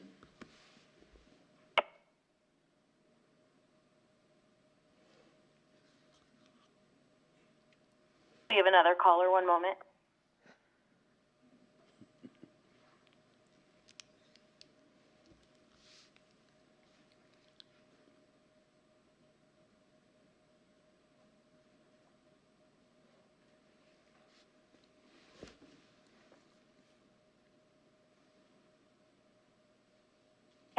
Your Honor, I have Mr. Dale Zimmerly on the line.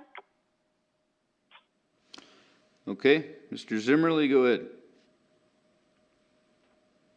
Yes, sir. I am against this ordinance, especially for residential. But I do have a question also.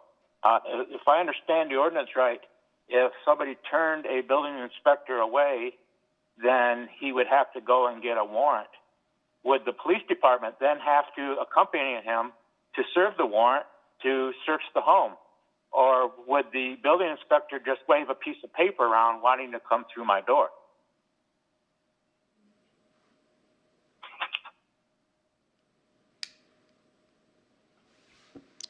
Mr. Manager. Mr. Mayor, the response is that the normal warrant process would occur, just like in any other circumstance where a warranted would be needed. So then the police department would inspect homes?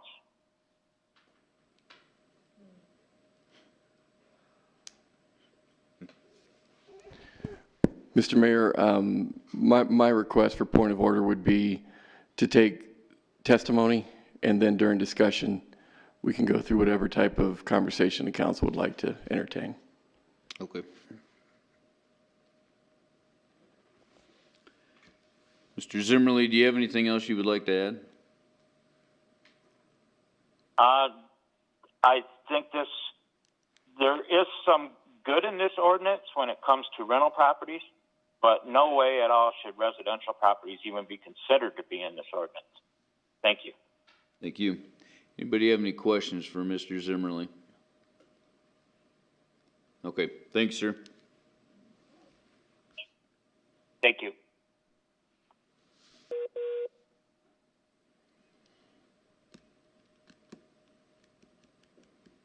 Your Honor, we have no other callers at this time.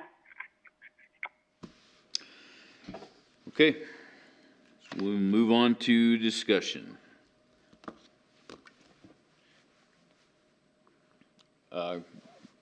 Vice Mayor Lutz. I will keep it short and simple just because there's really no reason to continue to beat this at this point. For the people who keep insinuating that somebody's just going to come bash down your door and start going through your house with a checklist, it absolutely does not state that in this ordinance. We as the city council cannot supersede the U.S. Constitution. We are not going to be illegally searching and seizing anybody's homes. I do agree with people that I think that this should apply to properties that have an initiated rental agreement and not personal properties, and I will bring that up in the amendments section. Okay, just one more. I want to clarify one thing too. It's been said here several times tonight that it's a $750 fine per day. It's a $750 fine, period. There's not per day to it.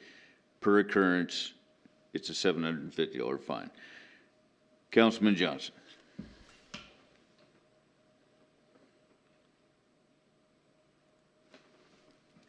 Sean, we can't hear you.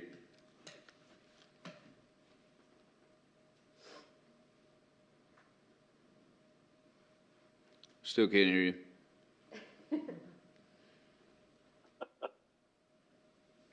All right, while you fix that, we'll go to Councilman Hopkins. Did you have a comment? I do. Thank you, Mayor. Actually, I really find it hard to abandon citizens of Ward 1 who don't have the resources to go elsewhere. These are the folks typically around Ward 1 that they don't have the ability nor the wherewithal to jump through the hoops that are required to send things back and forth. And I just have to point out that people that are in the rental business, it is a business model. And I know a lot of my friends tell me there's a lot of money to be made in the real estate business, but it's a business model you chose. And it's no different than the business model of being in the restaurant business. And all of us are probably reasonably familiar with the idea that pretty much 9 out of 10 startup restaurants fail within a year. Now, that's probably a little bit different for every business model, but you do take a risk when you get in the rental business. And the risk really is similar to what you get every time you talk to a stockbroker. There is risk of going south, there's risk of going north, and you are in a risky business. And you are entitled to understand who is renting from you and are they going to be able to pay the rent and be responsible renters. So while I understand that the people that own the real estate to rent, they do have a big risk. You are also have some responsibility to find reasonable renters. And therefore, I will support this ordinance, and I apologize to those people who don't feel that way, but by and large, the people that are slumlords are not good renters, or not good rental owners. And the good rental owners are not going to be the problem child here. Thank you. Councilman Johnson, were you able to get your microphone fixed? I don't know what's wrong with my microphone, but I'm on the phone. Can you hear me? Okay, yep. Okay. I've been inundated with phone calls and emails about this. a lot of people that I talked to have not read the ordinance. It's based on rumor mostly. So I try to educate people as much as I could. But aside from that, I will say that I agree with Councilwoman Lutz on maybe if we target this more toward rental properties rather than individual homeowners, I think that might quell a little bit of the issues that people have with this ordinance. That's all I got. Councilman Huber?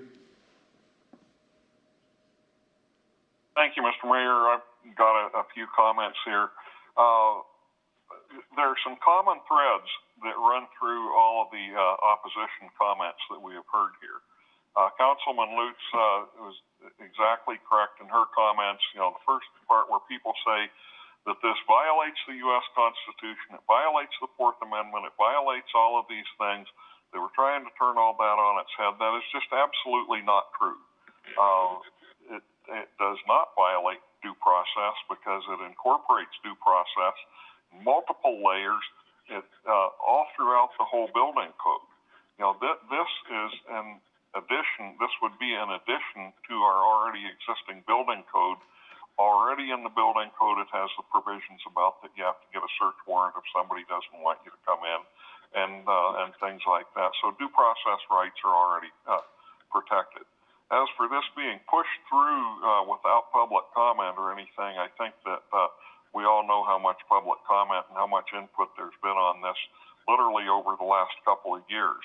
A troubling thing to me is when somebody said that, well, this is just whatever a building inspector thinks or wants it to be, and that's just simply not true. If you read the ordinance, if you read this, it spells out very clearly what an unsafe structure, what would constitute an unsafe structure. And so it's not just up to some wild, out-of-control building inspector to go out there willy-nilly all over town doing stuff. That is just simply not true. That's inaccurate. And also, you know, as to all the people that say, well, we already have all kinds of laws on the books to cover this. If we already had, if this was already covered adequately, we wouldn't be going through all of this. And I think that the gentleman from legal aid, I think y'all got a pretty good picture from him.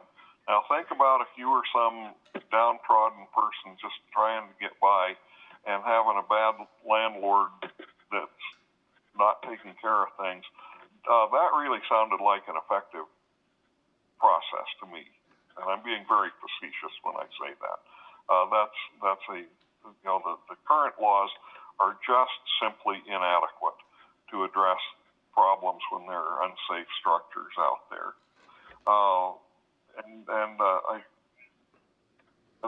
Those are pretty much all of my comments that I would have. And thank you for paying attention and listening to me. Councilman Pacheco. One other. I did have one other real quick thing, Mr. Mayor. As to those who are so concerned that this is ultimately a potentially criminal matter, you know, there always has to be an end to everything. You can't just have a law that says, well, this is a law. Oh, well, what happens if you violate this law? Oh, well, nothing happens. You know, we just kind of fiddle-diddled around for a long time.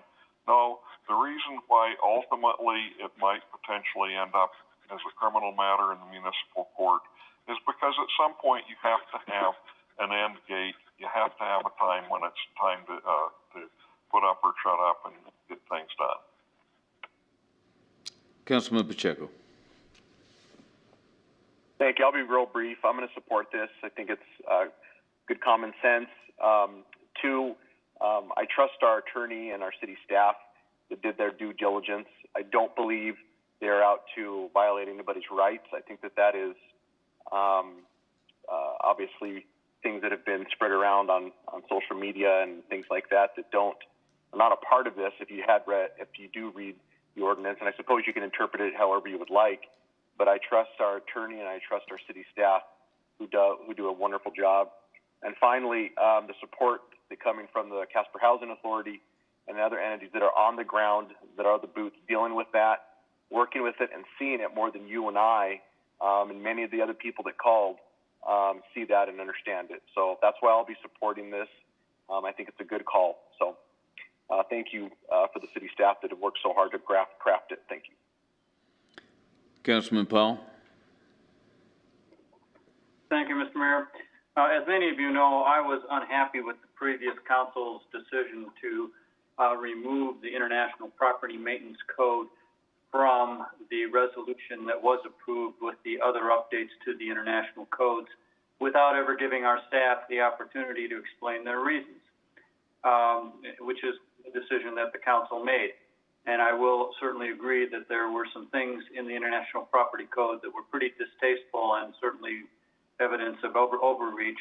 I also think there were some things in there that would have been valuable and given our code enforcement people some tools. I certainly acknowledge that the vast majority of the comments that we have received are from individuals who oppose this ordinance. But contrary to their assertions, I believe that they are a tiny minority of our population, and the vast majority of our Casper citizens want to see some minimal standards. The complaints I've received over the years are never about code enforcement. Then they're always about, why can't you do something about my neighbor? He's got an engine and a transmission and a bunch of other car parts laying in the front yard, along with some broken appliances. The porch is falling down. The lawn is covered with dog feces. And all I can say is, hey, it's their property. There's nothing we can do about that. And then the person will say, well, what if I put my house up for sale? Who's going to want to look at my house when my neighbor's property is like this? And so I don't think this ordinance goes nearly far enough. And I think, but it is a baseline safety-oriented ordinance, and I support it wholeheartedly. But I believe that if you ever did if people went to a petition and went through that whole process to overturn, 80%, if not more, of the population of Casper would support an ordinance that held properties to some minimal standards, and they would not be persuaded by these arguments that people have made that they should be able to do whatever they want with their property. And Councilman Pacheco does bring us back to some very important issues. It isn't just about rental properties. There are kids living in very unsafe conditions where, and we heard from Mr. Fritzler about that, where the worker will go in, and if there was a fire in that house, there's no way those kids could get out. And there's no one for them. There's no way they can do anything about it. There's no, if they call our code enforcement people, they're powerless. And so those kids are exposed to those risks, and nothing can be done about it. So this isn't just about rental properties. It's about safety of the conditions of our homes. And I realize I'm an outlier in this area, but I believe very strongly that we should have strong standards that are even stronger than those in this ordinance. But I, of course, support this ordinance as a baseline way to create more safe conditions in our housing stock. Thank you. Councilman Bates. Thank you, Mayor. And actually, I want to thank everybody that has called in regarding this, whether you are for it or opposed to it, because I believe every single one of their voices should matter to every single one of us, because they're coming from Ward 3, Ward 2, Ward 1. So to listen to each one of them, I definitely believe we should be. One thing I want to point out is most of the entities that called, Casper Housing Authority, Paul Fritzler from DFS, Mills on Wheels, the Health Department, mostly, and others, mostly talked about property rentals. When they talked about people, very few of them, if any at all, talked about homeowners, property homeowners. They talked about renters, kids that are in a rental place with their parents, people being in rentals. That's what they mention more times than anything else. Then you have all these other people that are saying they're not, some of them are against the whole thing altogether. Some of them are saying, hey, we just want the property owner's house removed from this. We agree with the rent and the tenants aspect of it, but not us private homeowners. And then you have the very few that says we need to get rid of it completely or table it when they can come and see us face to face. So what I'm asking and saying is, majority of them that spoke want us to exmate the private property homeowners, which I agree 100%. I've said it from the very beginning. It needs to apply to anybody that is a renter and or a tenant. I said that from the very get-go, and the majority of the people that have commented, have called in, say the same thing. The 90% that haven't called in that would be for this, we don't know because they have not called in. They've had every opportunity, 3 readings, to call in and say, hey, we agree with this, but they haven't.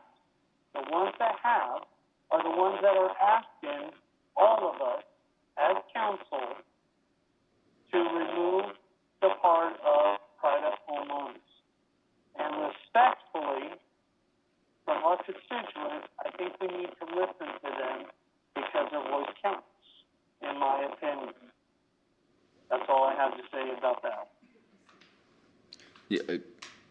Hey, Ken, you're really scratchy and it's really hard to hear you. Is there any way that you can call in on your phone? Yeah, give me just a sec. Thank you. Councilman Kathy. Well, I guess I have to go along with Council or Vice Mayor Lutz that this should be for rental property, not the private property. And having gone through the experience of constructive eviction back when I was in college after I got out of the military, and had skunks living in the basement of the rental house, and the landlord would do nothing about it. It is a very laborious process, but that's why it would be very good for rental property people to have another course of action besides constructive eviction. But by the same token, there are a lot of people that are trying to fix up their personal properties that may be, even partway through it, and now, like we are with the COVID-19 and the oil fields shut down, be unemployed and they have no money to finish fixing a property that's a private property. And this is putting an undue burden on those people if somebody wants to complain. So I guess if Vice Mayor Lutz proposes that amendment, I would be willing to second that if nobody else does and go from there. Thank you, Mr. Mayor. Councilman Huber. Well, Mr. Mayor, we seem to be veering off course here and going into a discussion about a potential amendment to delete homeowners. I will adamantly oppose that, and the reason that I will is simply this. We are talking about safety issues. If a house catches on fire, that fire is not going to care if it's an owner-occupied house or if it's a tenant-occupied house. Those kind of things don't distinguish based on whether it's the owner that's living there or not. And for me to sit here and say that, well, if people want to live in an unsafe structure, well, that's just up to them. When I was walking around campaigning 2 years ago, I was shocked at the condition. There were houses that I was afraid to step up onto the porch to knock on the door because I was afraid the porch was going to cave in. There are all kinds of conditions like that. To say that we need to just close our eyes to safety issues that directly affect the safety of the men, women, and children, old people, and everyone else that are owner-occupiers of the present house, I can't do that. I cannot stomach that. Maybe some of you can turn your back on those kind of safety issues. I can't. And so I will not support that kind of a thing.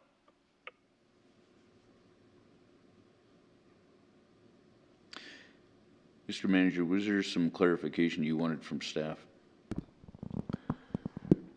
Mr. Mayor, if council would prefer that, we certainly can do that.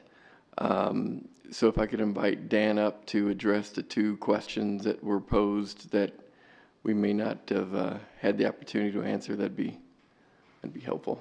Okay, Mr. Elston.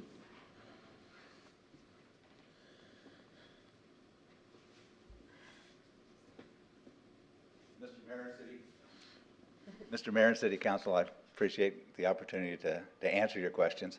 I believe one of the questions that you're asking for the answer was the pellet stove, and that is an approved heating appliance according to code, and so it would be able to be used. Also, wood-burning fireplaces are approved heating appliances, so they would be able to be used also.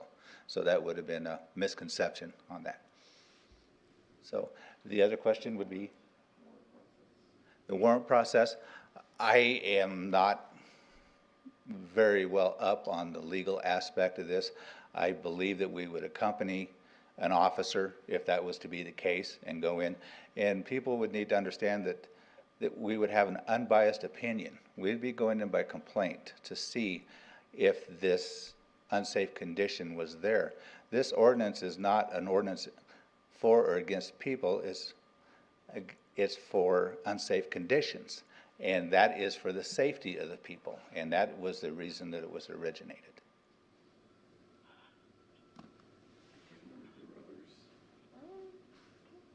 I think that was it. Mm-hmm. Any questions from council for Mr. Elston? Okay, thank you, sir. Any further discussion from council?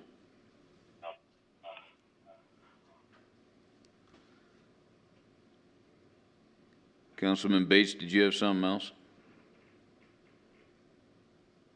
Am I on? Yeah. Okay, sorry about that. I wasn't sure. So I don't know what exactly was heard from prior. I'm sorry that it went scratchy or you couldn't hear me. I don't know what's up with it, but basically, what I was saying is,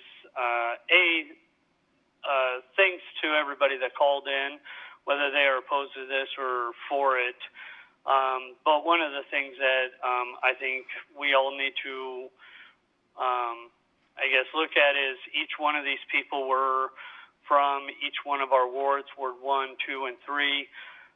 They all had their opinion, but one thing that each entity that called, whether it was the Casper Housing Authority, the Mills on Wheels, even Paul Fritzler from DFS, most of the people that they talked about or talked to, or the people that they talked about were renters. Very few of them talked about homeowners, and that's the thing that I think we each need to, every council needs to take into consideration that most of the people that even called in today and last time and each time, most of them just asked for us to take out the homeowners aspect of it. And so I guess what I think we need to take that into consideration of what each one of them is saying.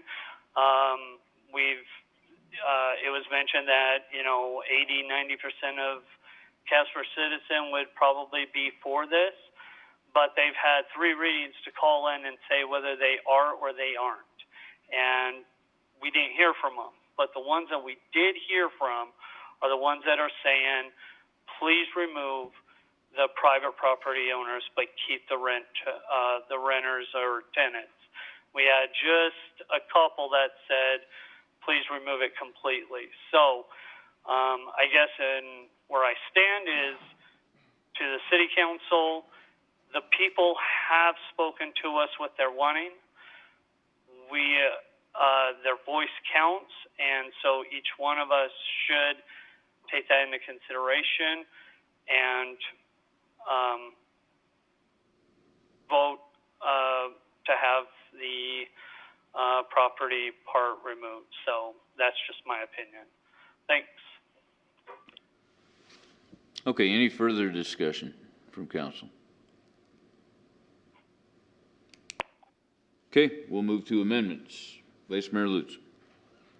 All right, and I apologize. I really, really do not care for being unprepared. So I'm looking through here, and so I'm going to request the city attorney's assistance. If I would like to make an amendment that made this ordinance only apply to, I guess the legal wording might be something like properties that have a active landlord-tenant agreement or contract, and disinclude personal properties, would that be at the beginning where it says like, whereas the current Casper Code section addresses 1 and 2 family dwellings?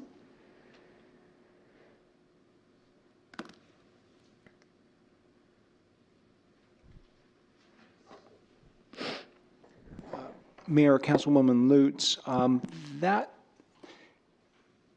that may be an opportunity to insert that language there. Okay. But that would be part of it. As you remember, we're kind of grafted onto 2, the residential code as well as the building code here. And so that one talks about the 1 and 2 dwelling units is the residential code. To go to the building code too, it'd have to be the other provision as well. Okay. So it'd have to be expanded a little bit. Okay. All right, so I would like to amend that not only do we address it for talking about the code with the dwellings, but also the code with the building code to have much more finite, smart people wording, but something along the lines that stated that this ordinance included properties that have a executed landlord-renter agreement, and to disinclude personal properties where the owner is the main inhabitor. Sorry, I'm not a wordsmith.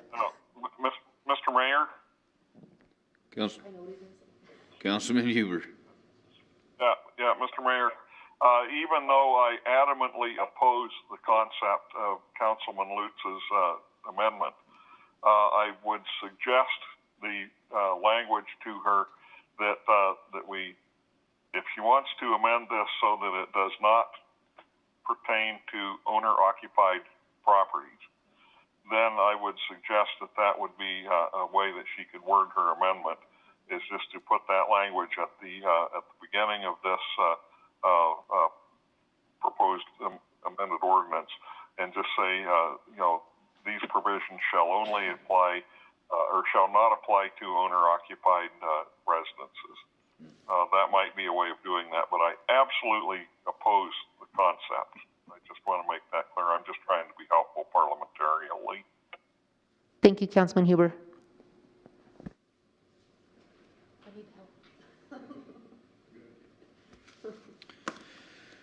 Okay, so there's did you? Were you going to use, Councilwoman, were you going to use that language suggested by the? Yes, please. Huber? Once again, much more well-spoken than myself. So there's an amendment brought up by Councilman or Vice Mayor Lutz that this will apply to, or shall not apply to, owner-occupied properties or residents. Do I have a second on that? Second that. Second by Councilman Cathy. Discussion?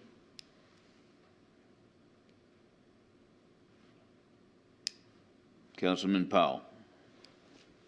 I just had a question for Mr. Henley. Is there such a word as parliamentarily? It was parliamentarianly. Okay, any other discussion? Councilman Hopkins. Thank you, Mr. Mayor. I tend to agree with Councilman Huber that if it's a safety issue, it's a safety issue. We have OSHA in industry, and we have MSHA in the mining business, and we've got the National Electrical Code, and they are all safety issues. The National Plumbing Code, the National Building Code, they all include safety issues, but those apply to all of us. And to make property owners exempt, I don't think that accomplishes anything. I understand that if you're the property owner, you don't have to let anybody in your house without a search warrant. But that doesn't mean that it's a safe place to live. We have had examples in my years on council that we knew some of these places that we were trying to get people to cooperate with cleanup and so forth, that they were just unsafe. And so to exempt property owners, I'm not willing to do that. I understand that the real issue may be with renters trying to deal with the property owner, but to exempt property owners, I don't know that that's right. But we're still not, and I've tried to explain this to people on the phone since I've been talking to them the last few days, that we still have to have a search warrant to go in your house. And that's not necessarily easy to get in most cases. You got to have some reasonable reason to have a search warrant. So, thank you. Any other discussion?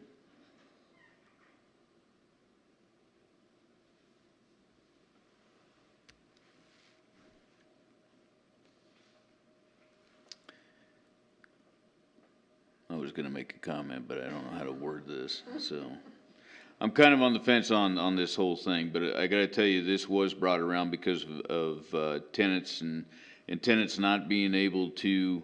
There's a lengthy process in place that, frankly, will take time and money on behalf of a tenant to get things fixed, and it may never even get fixed. And if it's in the middle of the winter time, the more time that goes by, they have to live in those conditions until it does get fixed.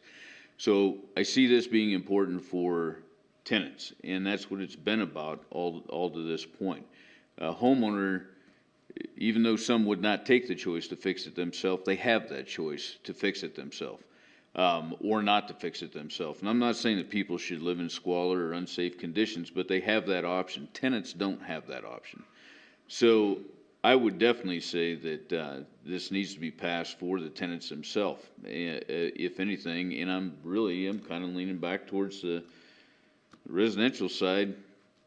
I'm not saying I advocate people living in filthy, unfit conditions, but they have more of a choice than what a tenant would have.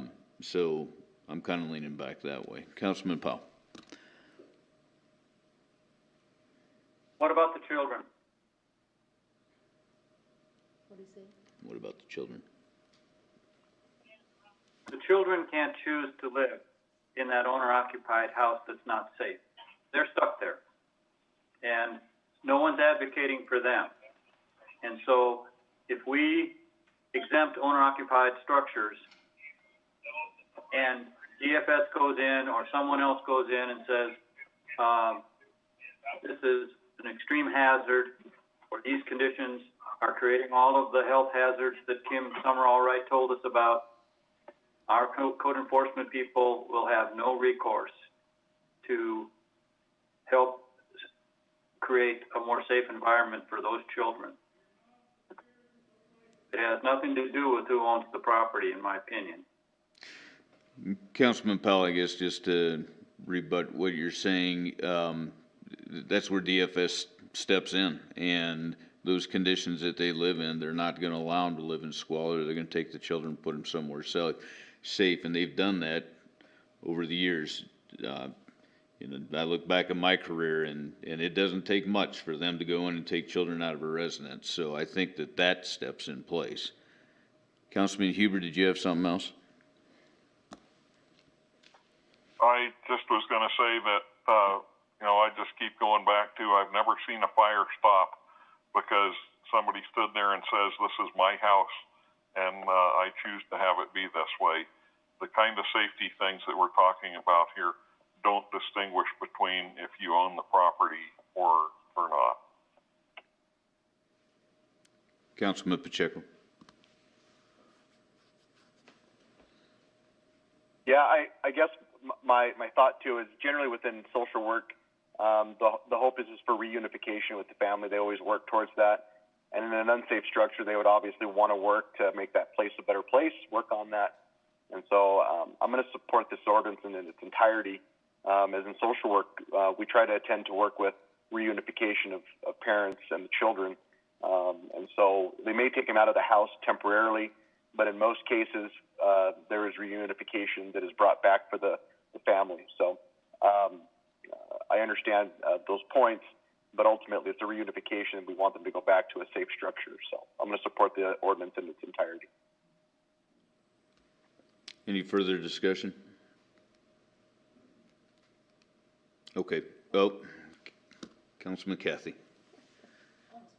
Well, I guess along the lines of Councilman Huber, then are we going to mandate fire inspections for every house the way you do for every building when they go around all of the city buildings and office buildings and businesses around the city? Every year they have fire inspections, and the fire inspector comes in and says, nope, that's too long of an extension cord. Nope, you don't have your fire extinguisher decked. Nope, you don't have this. So is that where you want to go then for trying to protect against a fire? I mean, it just, you can't protect everybody from everything by legislation and penalization. Just can't be done.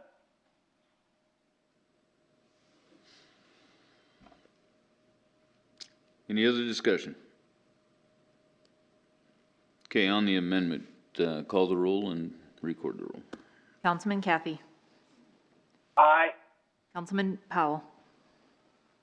Nay. Councilman Bates.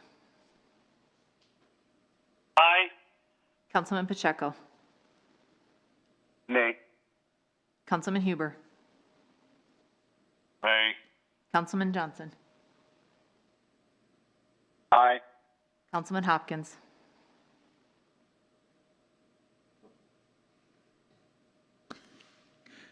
Councilman Hopkins, we can't hear you.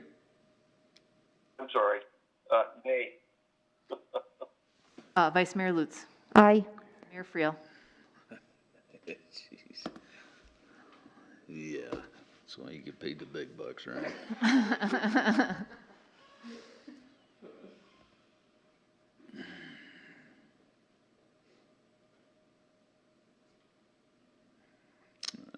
I'm going to go with aye.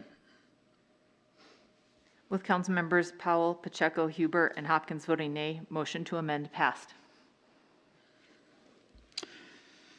All right, back to the original, now amended ordinance. Any further discussion? Councilman Bates. I'd like to make amendment to add in, I'm not sure where to add in, and I'm hoping that the city attorney can help me with this one, but add in a phrase that says photos or videos obtained without the express permission of the occupant, who is or owner of the rental, shall not be able to be used to obtain a warrant for entry. This is not to include, just that part there. So photos and videos obtained without the expression permission of the rental owner shall not be able to be used to obtain a warrant for entry.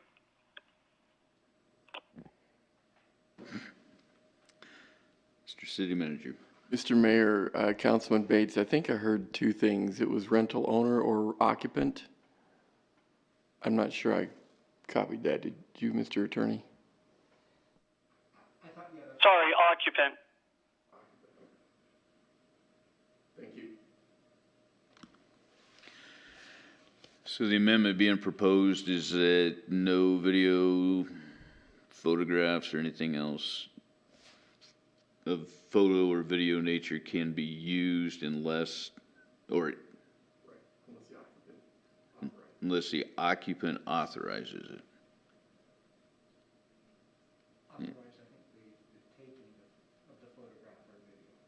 Correct. Authorizes the manufacturer, if you will, the video or the photograph. Do I have a second on that?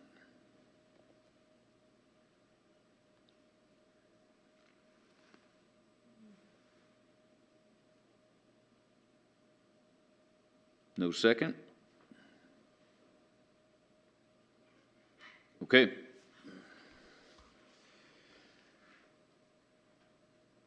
Any other amendments? Any further discussion on the amended ordinance?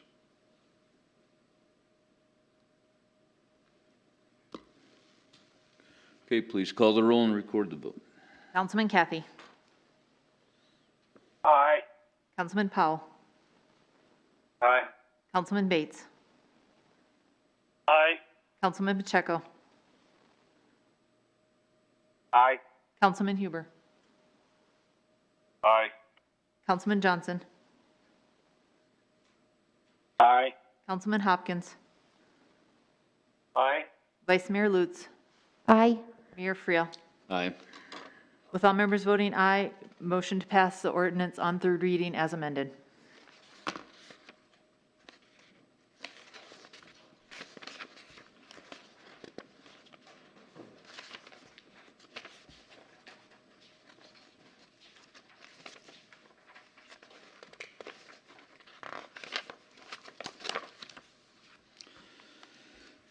Please read the ordinance on third reading by title only. An ordinance approving a zone change of lots 344 and 345 Kenwood Addition subdivision in the city of Casper, Wyoming. Chair would entertain a motion to approve on third reading the ordinance just read. So moved. Moved, Hopkins. Moved by Councilman Hopkins, second by Vice Mayor Lutz. Council will now listen to public comment. Public comments are limited to 5 minutes and no duplication of speakers will be allowed. The public comment phone number is 307-235-7568.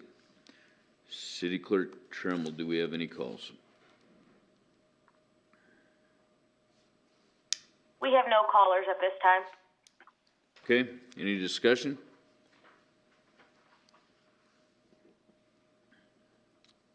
Any amendments?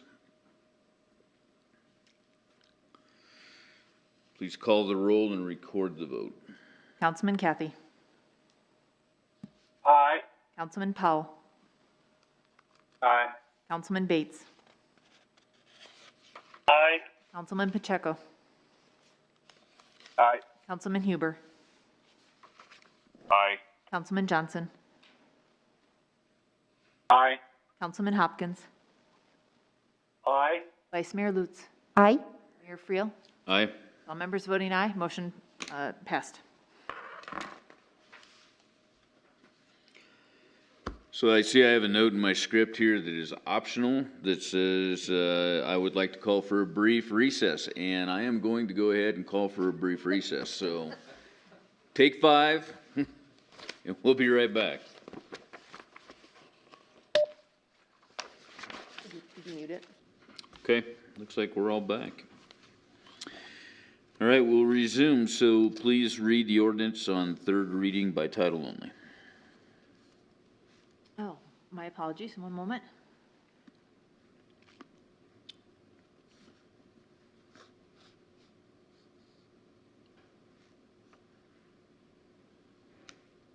An ordinance approving the Grogan Hills Addition subdivision agreement and a vacation and replat creating Grogan Hills Addition comprising 31.52 acres more or less. Chair would entertain a motion to approve on third reading the ordinance just read. Moved by Councilman Hopkins, I'll second that. Second by Councilman Huber. Council will now listen to public comment. Public comments are limited to 5 minutes and no duplication of speakers will be allowed. The public comment phone number is 307-235-7568. City Clerk Tremmel, do we have any calls? We do. I'm going to connect one in right.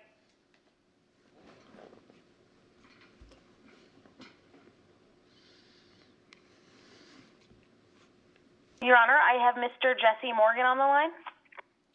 Okay, Mr. Morgan, go ahead.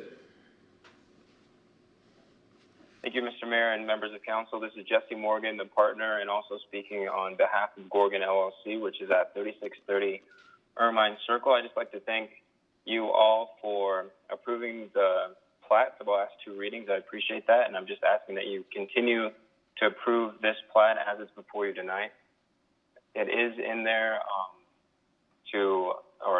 there was a request from the fire department that we put in a cul-de-sac, and I have no problem with that, and I'm going to, of course, do that before there's any sort of building or anything like that for public safety measures.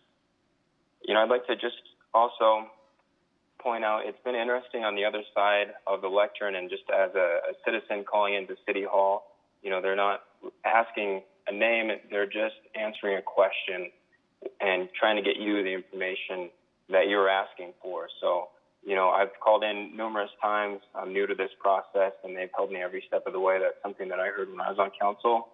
And just actually experiencing it is something that I appreciate, and I hope that you do the same. And I'd just like to mention that to the city manager tonight so he can pass it on to his employees.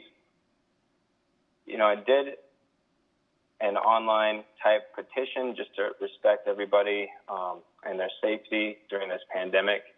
And it was definitely an interesting way of knocking on people's doors via email and phone.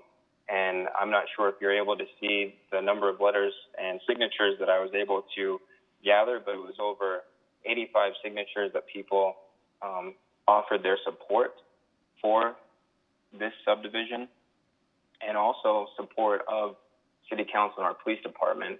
And I'd like to just read that letter to you all tonight. It goes, Dear Mayor and City Council, I'm writing you in thanks and appreciation for your service to the City of Casper. The last few months have been difficult beyond belief and looks to only get worse with the looming deficit. I applaud your time commitment to serve on council. Please also extend our gratitude to the Casper Police Department for their professionalism and restraint when dealing with protesters and those provoking others. With that said, it has come to my attention that a few people have spoken out against a rural subdivision on the outskirts of the city limits. I'd like to offer my support for the Grogan Hills addition. This will complement the area in which Wolf Creek is surrounded by. Adding a cross street through large parcels of land is unreasonable when it leads to state land that is outside the city's purview. Please continue to support the Grogan Hills addition without a cross street. Thanks again for your service, and I wish you all the very best.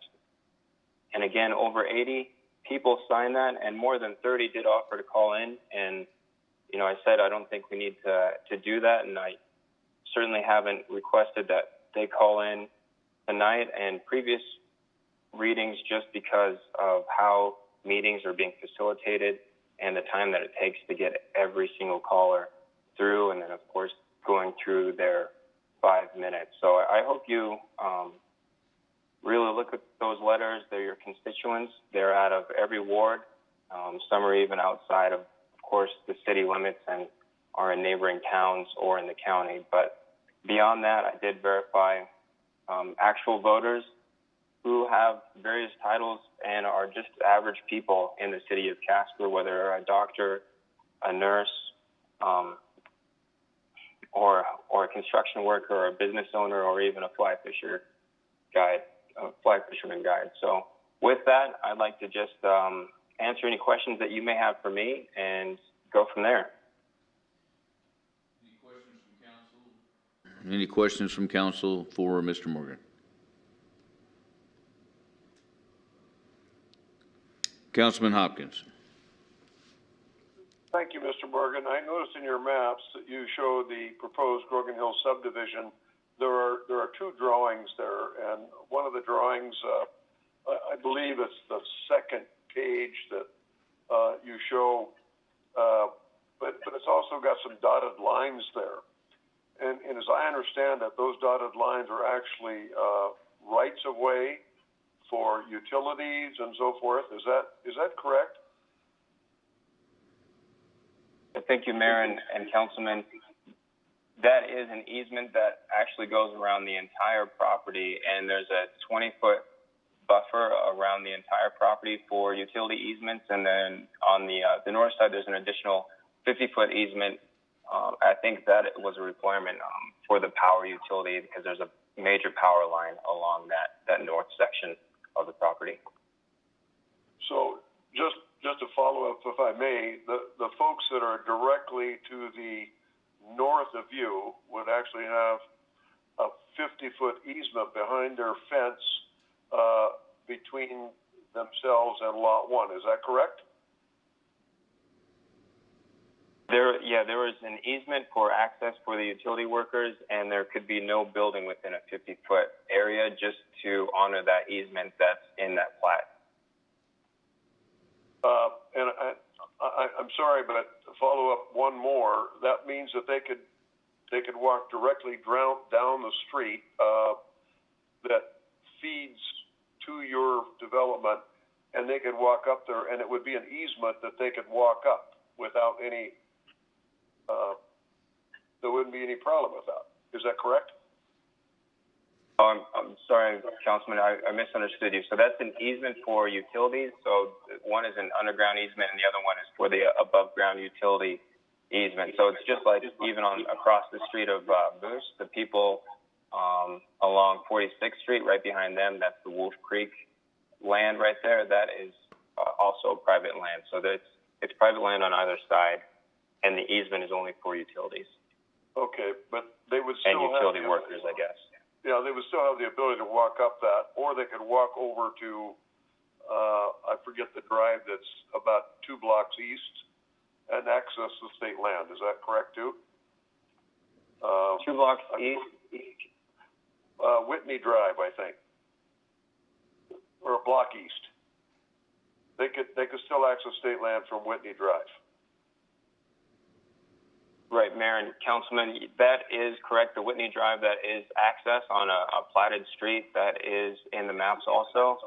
When it comes to the specific easement and the dotted line that you're referring to, that is an easement just strictly for utilities, and the land itself is I guess, private. So there's essentially no change. It's still private land, the same as it has been the last 3 years. Okay, thank you, sir. Thanks.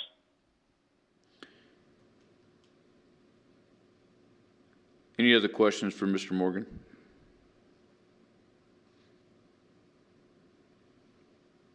Okay, thank you, Mr. Morgan. Thank you.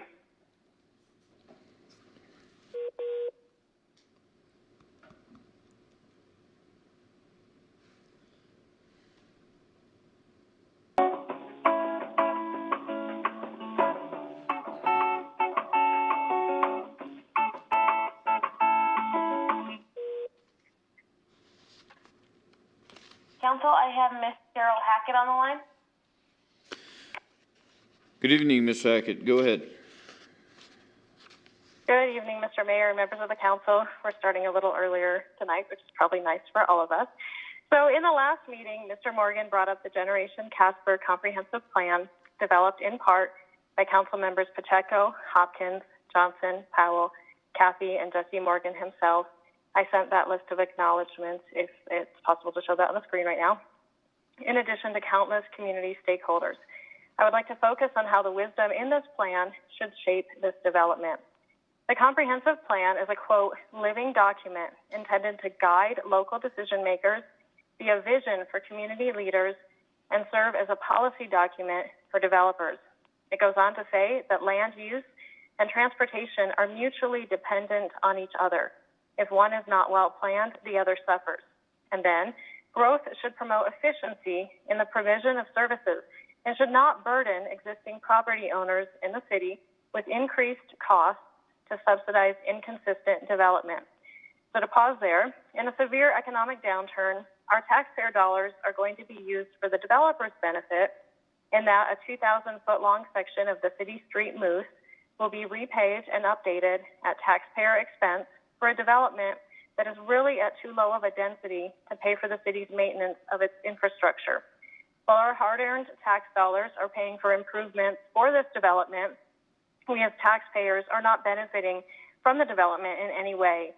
No walking trails will be developed, and as Mr. Hopkins, Councilman Hopkins just found out, the developer refuses to grant access to the easement on the northern end of his property, which would allow connection with state land.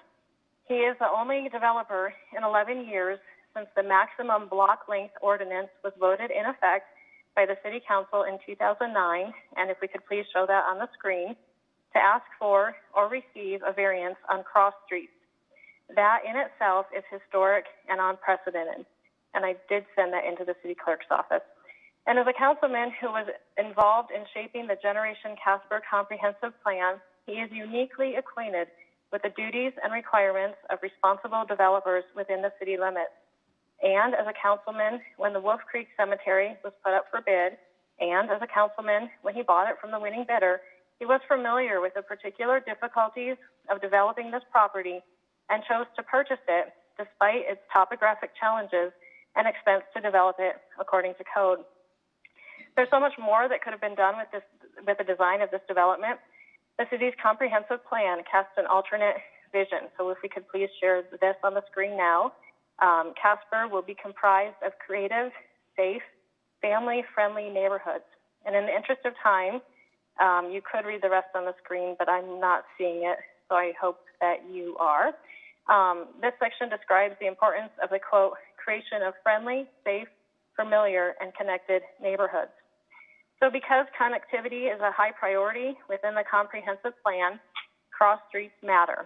And I had this quote that I had requested previously to be shown, as things have been shown from Mr. Morgan.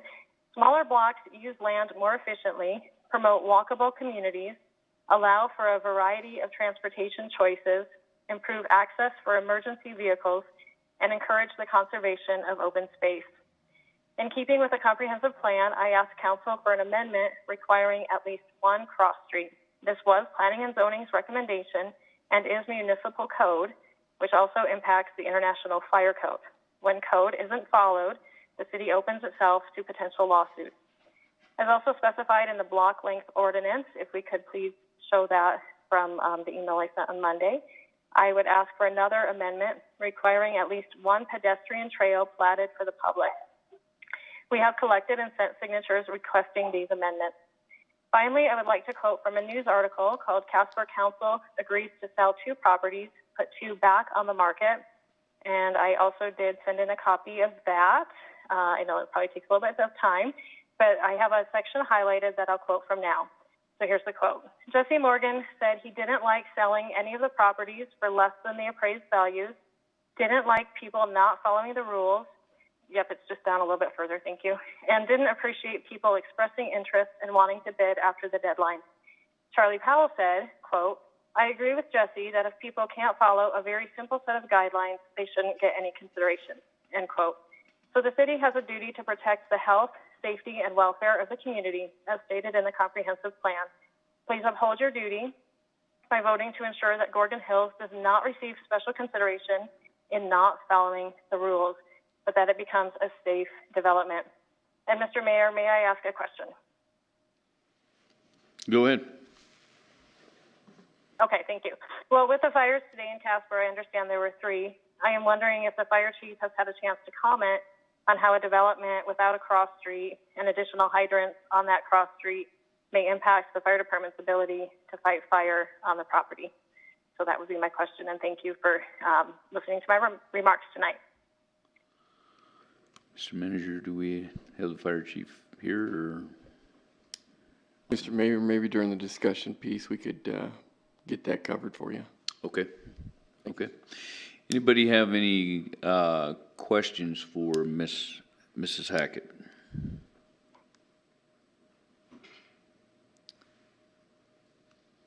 Okay. No questions. Thank you, Mrs. Hackett. Thank you.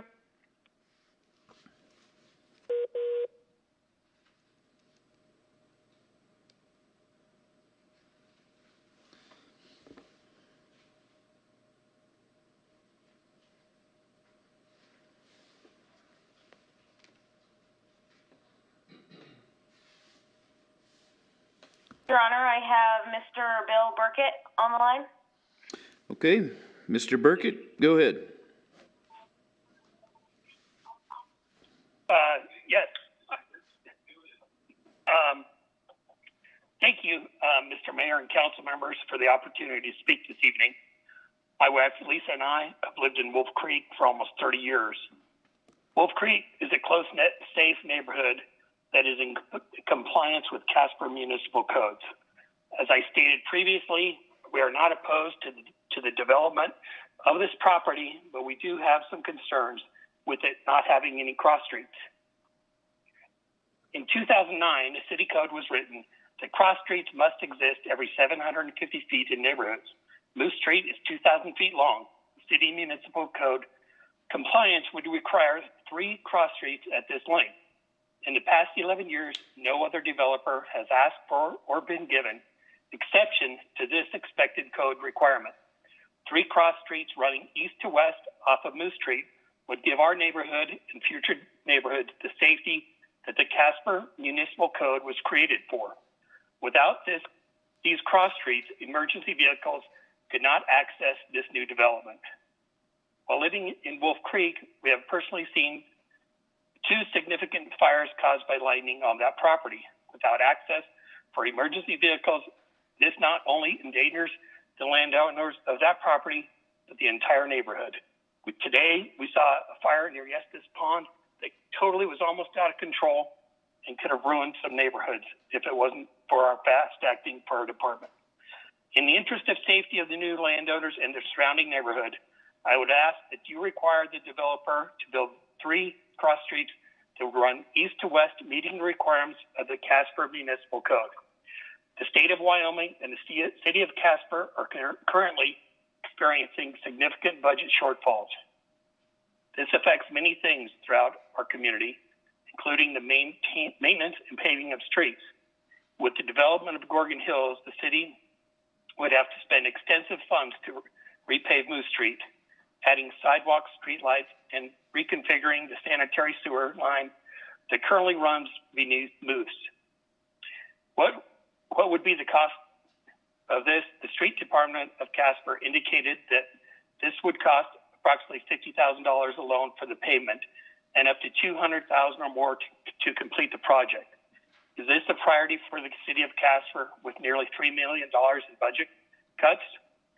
The comprehensive use plan for Casper takes its consideration into future development for the next 40 years. Some recent developments that had to rework land in order to meet Casper Municipal Code and also took into consideration the comprehensive use plan are the Mesa development located on Wyoming Boulevard and Eagle Drive and the Westside Walmart. Both of these properties had similar topography to that of Grogan Hills. These developers transformed the land in order to comply with the Casper Municipal Code and did not ask for variances or exceptions. The Casper Use Plan and the Casper Municipal Code both support what is best for Casper. Our city planner, Craig Collins, helped develop and uses this comprehensive use plan and the Casper Municipal Code to make decisions and recommendations so Casper can be an upstanding city. The Comprehensive Use Code was created by many people vested in our community, including current and former city council members. The Casper Municipal Code and the Comprehensive Use Plan recommendations within those 2 documents include the following: cross streets every 750 feet, giving emergency vehicles access to new developments; fire hydrants within 400 to 500 feet of one another in neighborhoods; future development planning, including connectivity that makes neighborhoods more connected and walkable. 1 minute, sir. Question that I have for those of you, thank you. A question that I have for those of you who have voted to have no cross streets is, why are you going against the municipal code's policies, the city planner's recommendations, taking into account the Casper Municipal Code and Comprehensive Use Plan?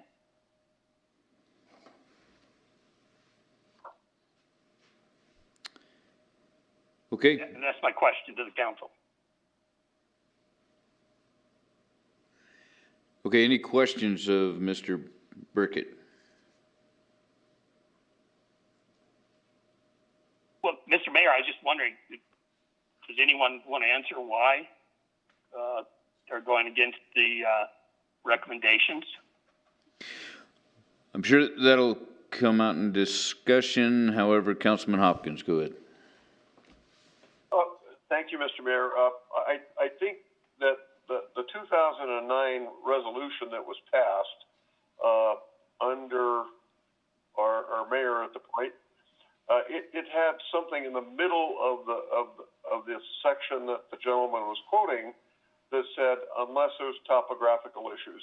And there are some major topographical issues on this lot. You go from east to west on lot 1, 2, 3, and 4, and there are major changes in elevation that really suggest that a cross street between these 4 lots would be economically unsound for anybody. The city wouldn't build it unless it was in there, but there also is an exemption in the middle of that ordinance. It's the part that you got that wasn't outlined, and there is an exemption for topographical differences, and we need to recognize that. We live in a hilly country, and you can't build reasonably a road between 2 lots to cover 2 lots, 2 homes, and build it up at 10 or 15% slope. It makes no sense. I'm sorry, and that is the way the ordinance reads. It does require every 750 feet unless there is a topographical issue, and this is a major topographical issue. Thank you. Councilman Powell.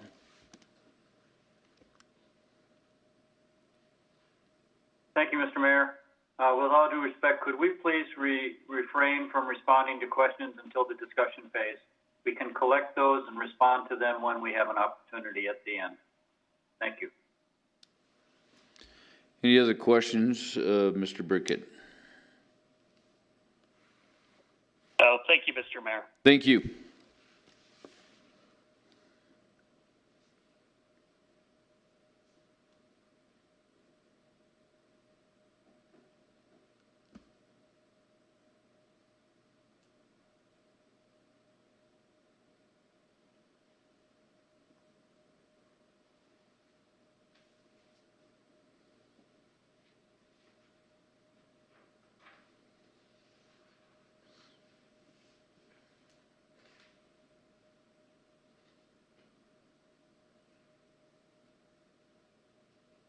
Our caller hung up, but we're getting her back on the line. One moment.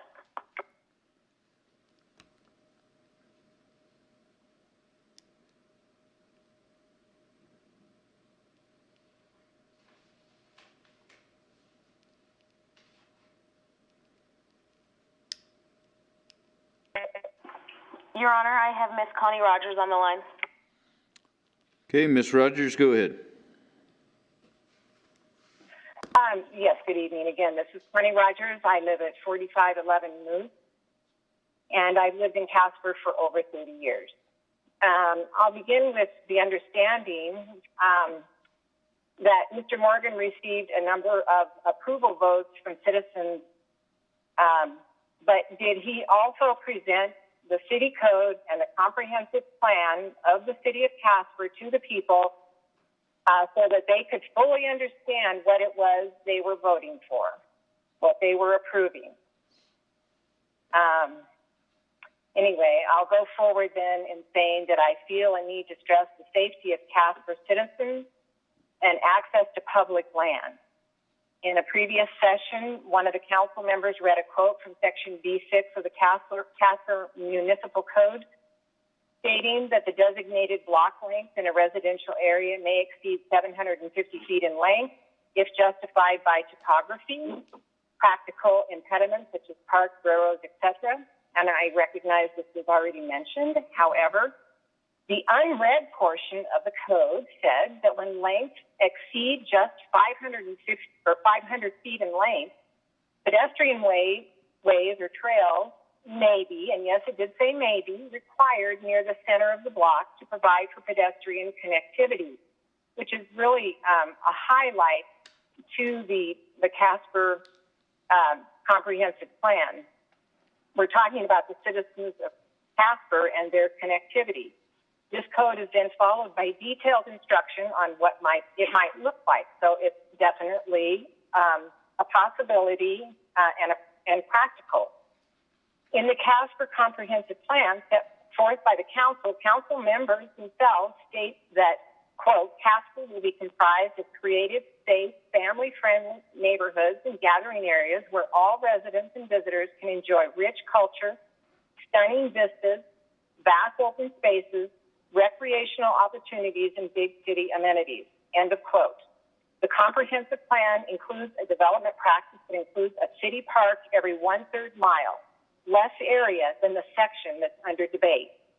Again, I would like to state that trails and or streets built to code, the code we're talking about, that access to public land has been known to increase property value and future sale of property. I mean, it's an advantage. Mr. Morgan should have thought of the expense of a cross street, as we can see, before he invested in the property. Implementation of a cross street would have dual purpose and value in keeping the community safe, as it would afford access by fire vehicles, ambulance, and other heavy maintenance vehicles. And we can't just brush off the 3 fires that occurred in one single day.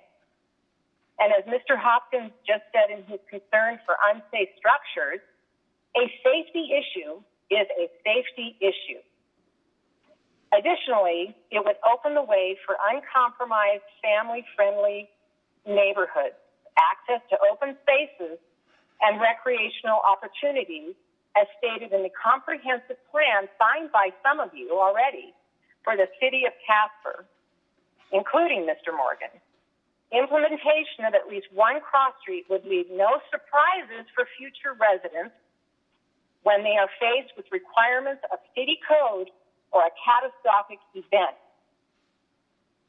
Furthermore, compliance to city code and connectivity of the community to public lands is not only just. 1 minute, ma'am.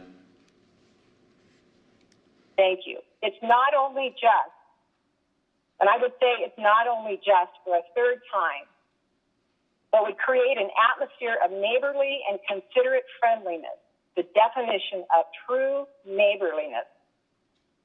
I am requesting a vote of no on the complete elimination of a cross street in the proposed Grogan Hill development, Mr. Mayor, and I thank you very much for your attention. Any questions from council for Ms. Rogers? Okay, thank you, ma'am. You're welcome.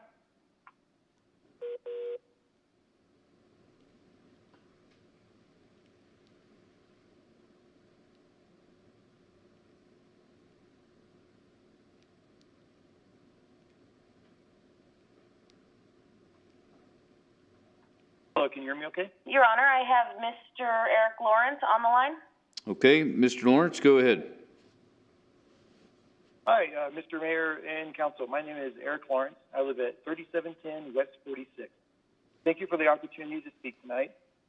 Tonight, I'd like to talk about safety in regards to the Grogan Hills division and kind of add to some of the other speakers that sound like we were in similar trail there.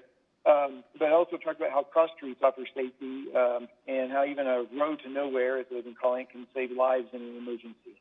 I believe that a packet was received, so I understand. I took an exhibit of one of the maps from the planning committee that I put together and added some things on there to show an example of a fire in this new development with the direction of the wind typically. And as we've heard before, and as the gutters on my house can attest, this is an extremely windy area of Casper. And then we add an increased ignition source of human presence as this land is developed. This puts all these homes and families that live northeast of Grogan Hills at risk. So for the safety of these homes and families, I want you to consider following city code to require a cross street in this development. Even today, I think it was mentioned earlier and it was in the news about how quickly fires can develop in regards to fire yes-ness, and access to fight a fire is crucial to life and limb of the families in Casper. Another point I'd like to point out is the future of the areas surrounding the Grogan Hills development. I also, as others did too, have an opportunity to read the Generation Casper comprehensive plan since the last council meeting, and noticed that the plan was approved while many of you sat on council, and as we saw last week from Mr. Morgan's presentation, the map showing the city's 10 to 20 year plan, in which the plan suggested that it likely would need to be updated every 5 years. So, point being that the city expansion can easily go this direction as the land on Whitney has platted for development already, and as this area becomes more desirable when Mr. Morgan's development goes in. And we constantly see public land exchanges and sales of estates, so the land to the east will likely be developed one day. In reading the comprehensive plan, I'd like to quote part of the comprehensive plan that I think really stood out. I believe you all received that. It was on section 3-5 of the plan, and it's quoted PCA 2-5 with low density developments, which I think this describes. And it said the plan was to ensure large lots and estates are developed responsibly and only in limited areas at the edge of the city, with the understanding that the long-term plan is to increase densities in those areas and not to preserve a rural lifestyle within the city limits. And I think closing off this land back here essentially preserves a rural lifestyle, but with the amenities of living within city limits. Also, lastly, I wanted to address this buzz phrase developed of road to nowhere that we keep hearing, and just use as an example that since I've lived in Wolf Creek, that 1/3 of a mile on the southern end of Moose Street has been a supposed road to nowhere.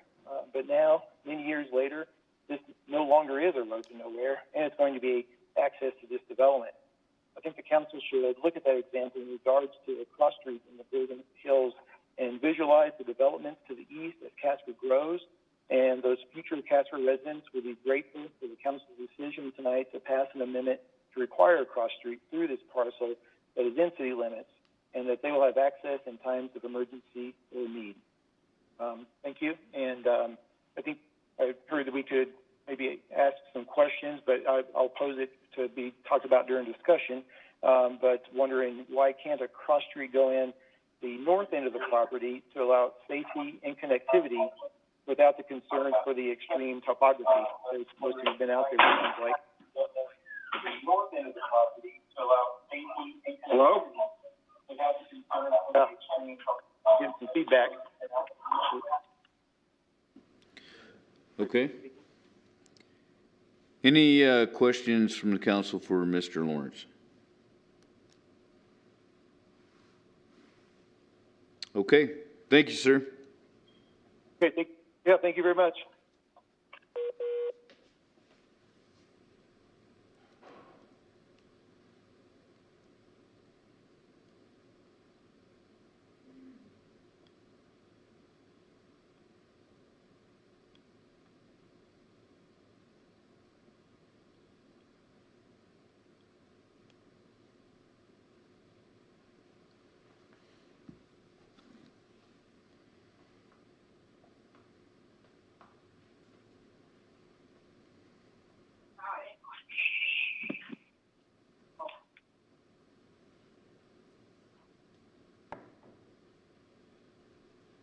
Okay, now I'm ready.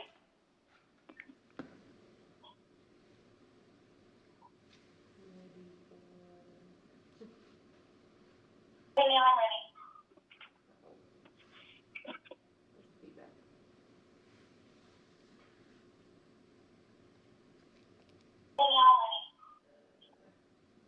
Your Honor, I have Miss Susan Frank on the line.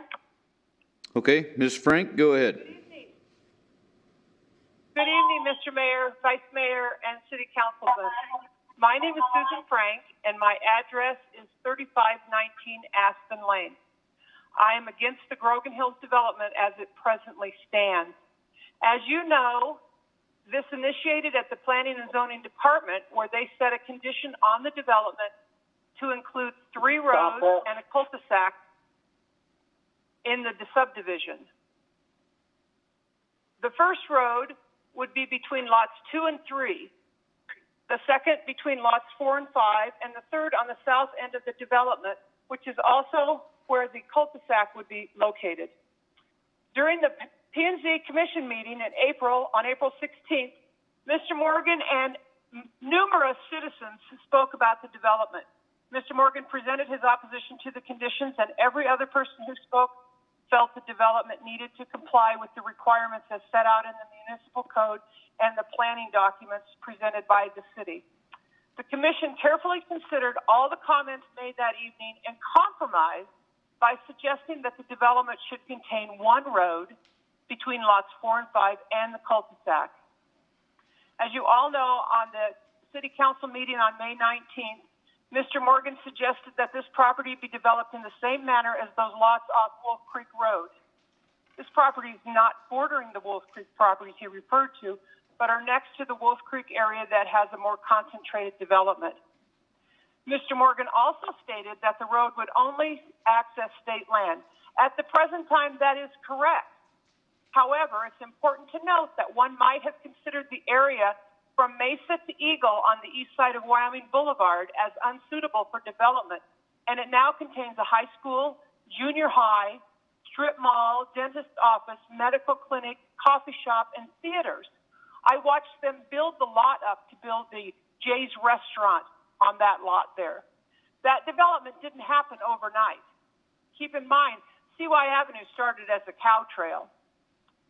During the city council meeting on June 2nd, Councilman Hopkins proposed that Mr. Morgan allow for a 20-foot right-of-way on the north end of the property to allow for access across the property to those who wanted to walk across. Mr. Morgan's response was that the neighborhood uses his property to walk their dogs rather than the state land. So rather than make an effort to be a good neighbor, he chose to disregard the neighbors.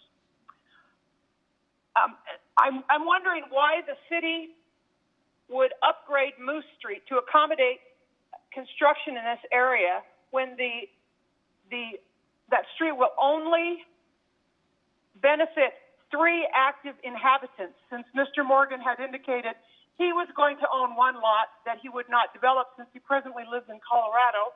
His partner would own another lot, and he has 2 other buyers who would each purchase 2 lots. So we have 3 potential inhabitants in the area that we're going to spend money to build a street to their house. I think that's a poor use of the city's money. The topography of the property and the municipal code have not changed since this property was acquired. The issue should have been evident before Grogan Hills Development purchased the property. This is quite likely the only chance to get this cross street put into the area. The inability of the city council to listen to the citizens of their city is alarming to me. I'm appalled that it was suggested that if the neighbors didn't like the development, they should move. Of course people dislike change, but changes should be made to complement the neighborhood, not help to make it ill-advised real estate deal more lucrative. Mr. Hopkins suggested a PUD would have had less requirements. I live in a neighborhood with 2 PUDs, and I can promise you this, I would never support a PUD in any neighborhood. It's the worst thing that could happen to a neighborhood. And when we talk about walkability, the neighborhood that I live in, you can't walk out of this neighborhood because they haven't required sidewalks. So, and at present, I don't see any sidewalks required along Moose Road, so I'm guessing that there's no requirement to have that walkable either.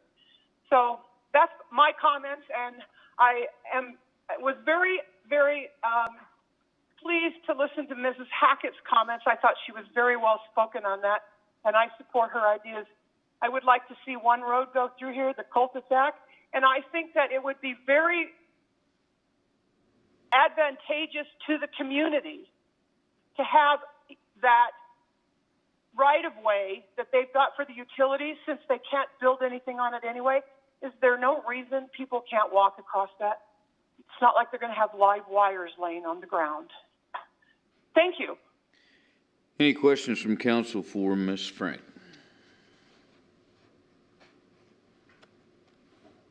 Okay. Thank you, Ms. Frank. Thank you.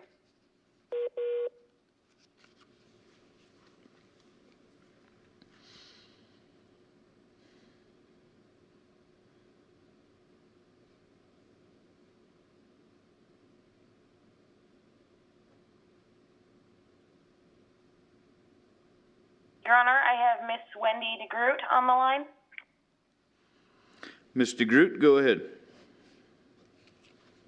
Hello. Thank you. I am against moving forward on this right now, and my reason is simply financial. We know that Casper is in sort of an economic crisis at this period where cutbacks are needed to be made. We've seen this in different areas affecting Casper, from pools and different things. To spend this kind of money at this juncture is just kind of irresponsible, because this only benefits the developer. It doesn't really benefit Casper at this time. So maybe, and I'm not saying don't ever do this, but maybe it should be put aside until things are a little bit better and until we get through this pandemic and Casper gets back up on its feet. So that is all I have to say for now. Thank you very much. Any questions for Ms. DeGroot? Councilman Huber. Thank you, Mr. Mayor. Ms. DeGroot, when you say you are opposed to this for financial reasons, it sounds as though you have the impression that the city is going to be paying a bunch of money on something here now. I wonder if you could explain that a little bit more fully. Well, maybe my assumption is wrong, because I only caught part of this section of the meeting. But I would assume that Casper has to spend money on roads and the development of the roads in that area. Am I wrong in that? You know, maintenance, building roads, doing things like that. Mr. Mayor, I wonder if the city manager could answer that perhaps now or later. You can answer it now if you want, Mr. Manager. Mr. Mayor, Councilman Huber, there will be some cost for the city to rehabilitate the portion of road that exists currently.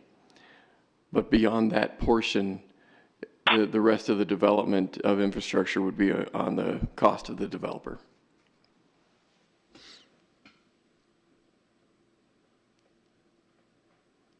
Any other? And that would be on the city, regardless of if there's a side street put in or not. That's correct.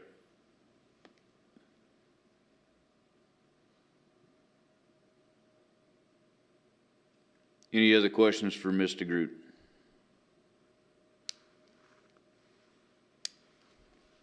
Okay, thank you, ma'am. All right, thank you. Your Honor, we have no other orders at this time. Oh, I'm sorry, we have one more coming in.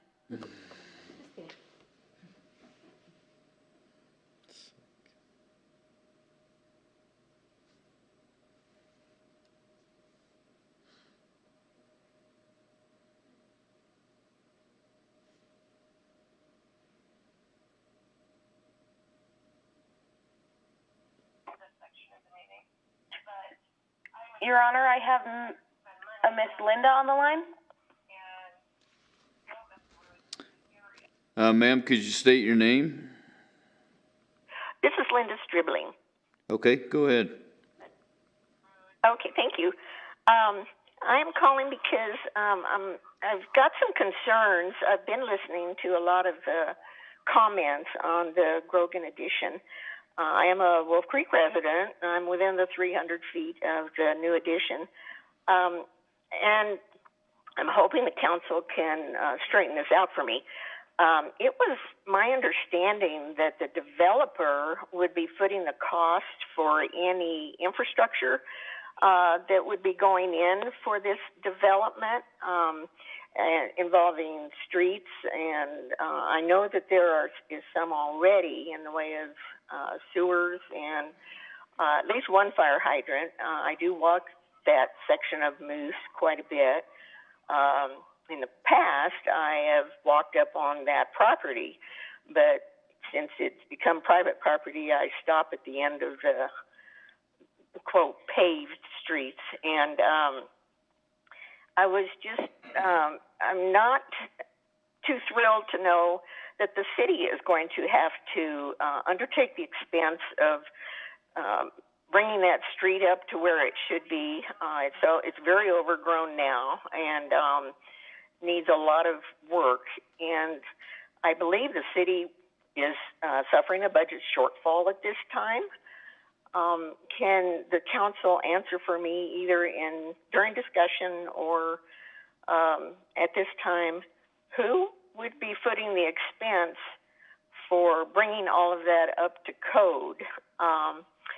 And would additional expense be required to do what Mr. Morgan wants in the way of fire hydrants for safety and the city's responsibility in keeping that road clear for emergency conditions?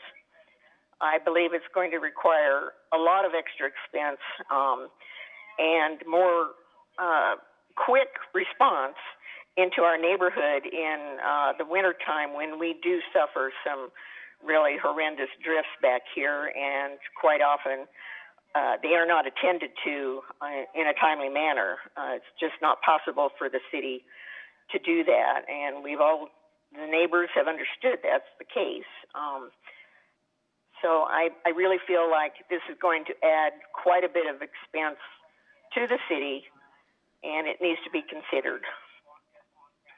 And I guess that's all I need to find out for myself anyway.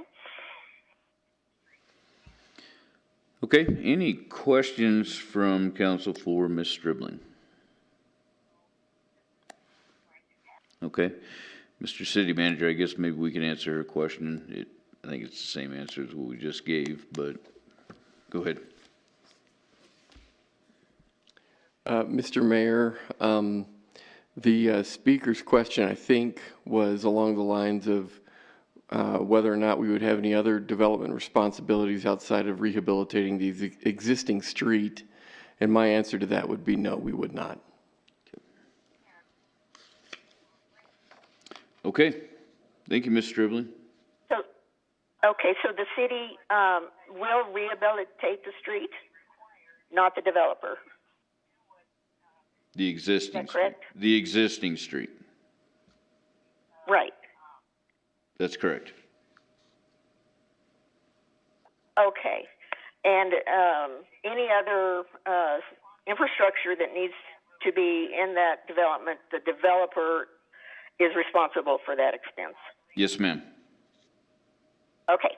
Thank you. Appreciate it. Thank you. Bye. Bye. Your Honor, we have no other callers at this time. Okay. So we'll move on to discussion. Councilman Bates. Thank you, Mayor. Before we move on to the discussions, can we have the city staff or city attorney answer, or not attorney, sorry, city manager answer the questions that was proposed first before we go into discussion? Mr. City Manager. Mr. Mayor, Councilman Bates, I may need to be aided in dealing with some of those questions that were left undealt with. One of the questions that Chief Solberg would be most equipped to deal with was with regard to the prevalence of fire hydrants and whether or not the proposed plan is adequate for that fire protection in the subject area. And Mr. Mayor, if you don't mind my deferring to the chief. Absolutely. And I think on that too, there was also the question as to whether the cross streets were needed, or what his impression was, whether they were needed or not for response. Perfect. Thank you. Yeah, Mr. Mayor, City Council, City Manager, this is Fire Chief Solberg. The fire department's position in this proposed plat would be that we support the municipal codes for the cross streets, hydrants, and the cul-de-sac at the dead end of the road.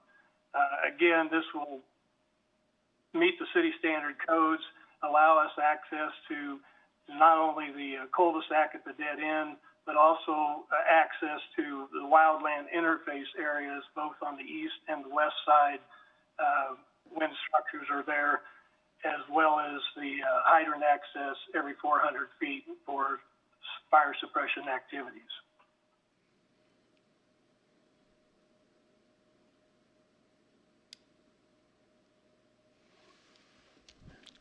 Mr. Mayor, I may need to be cued in on some of the other questions that are out there still. We have Mr. Collins as well as the chief and even Mr. Beamer on the line if we can provide other answers. The only other question that I had written down here that was asked was about having a cross street on the north end of the property, but I'm not sure what the context of that question was.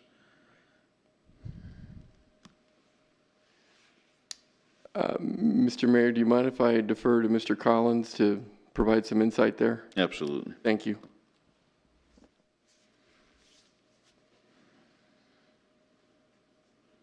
Can you hear me? Yep, go ahead. Okay. Hello, Mayor and members of council. Appreciate the chance to weigh in.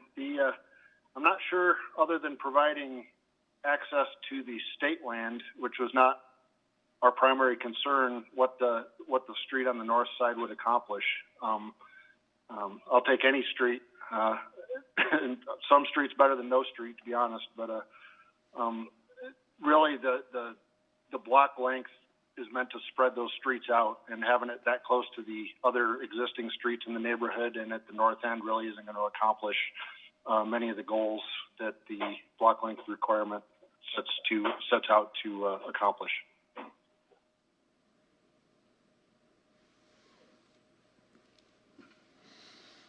Okay. Councilman Powell.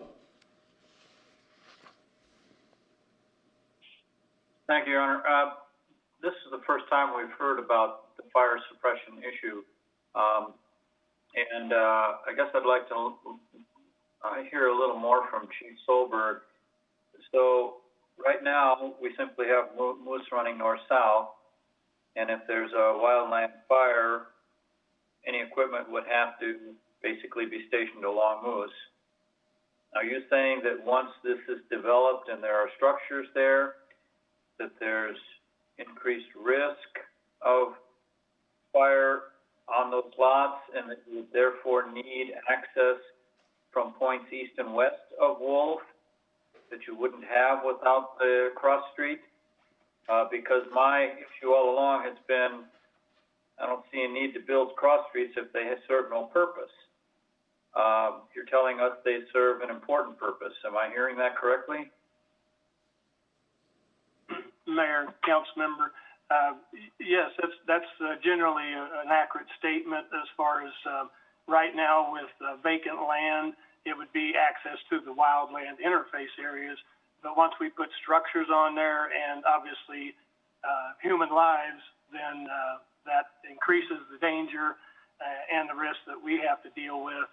And these cross streets would give us access to both the structures and the wildland interface area to be able to suppress the fires. Councilman Cathy.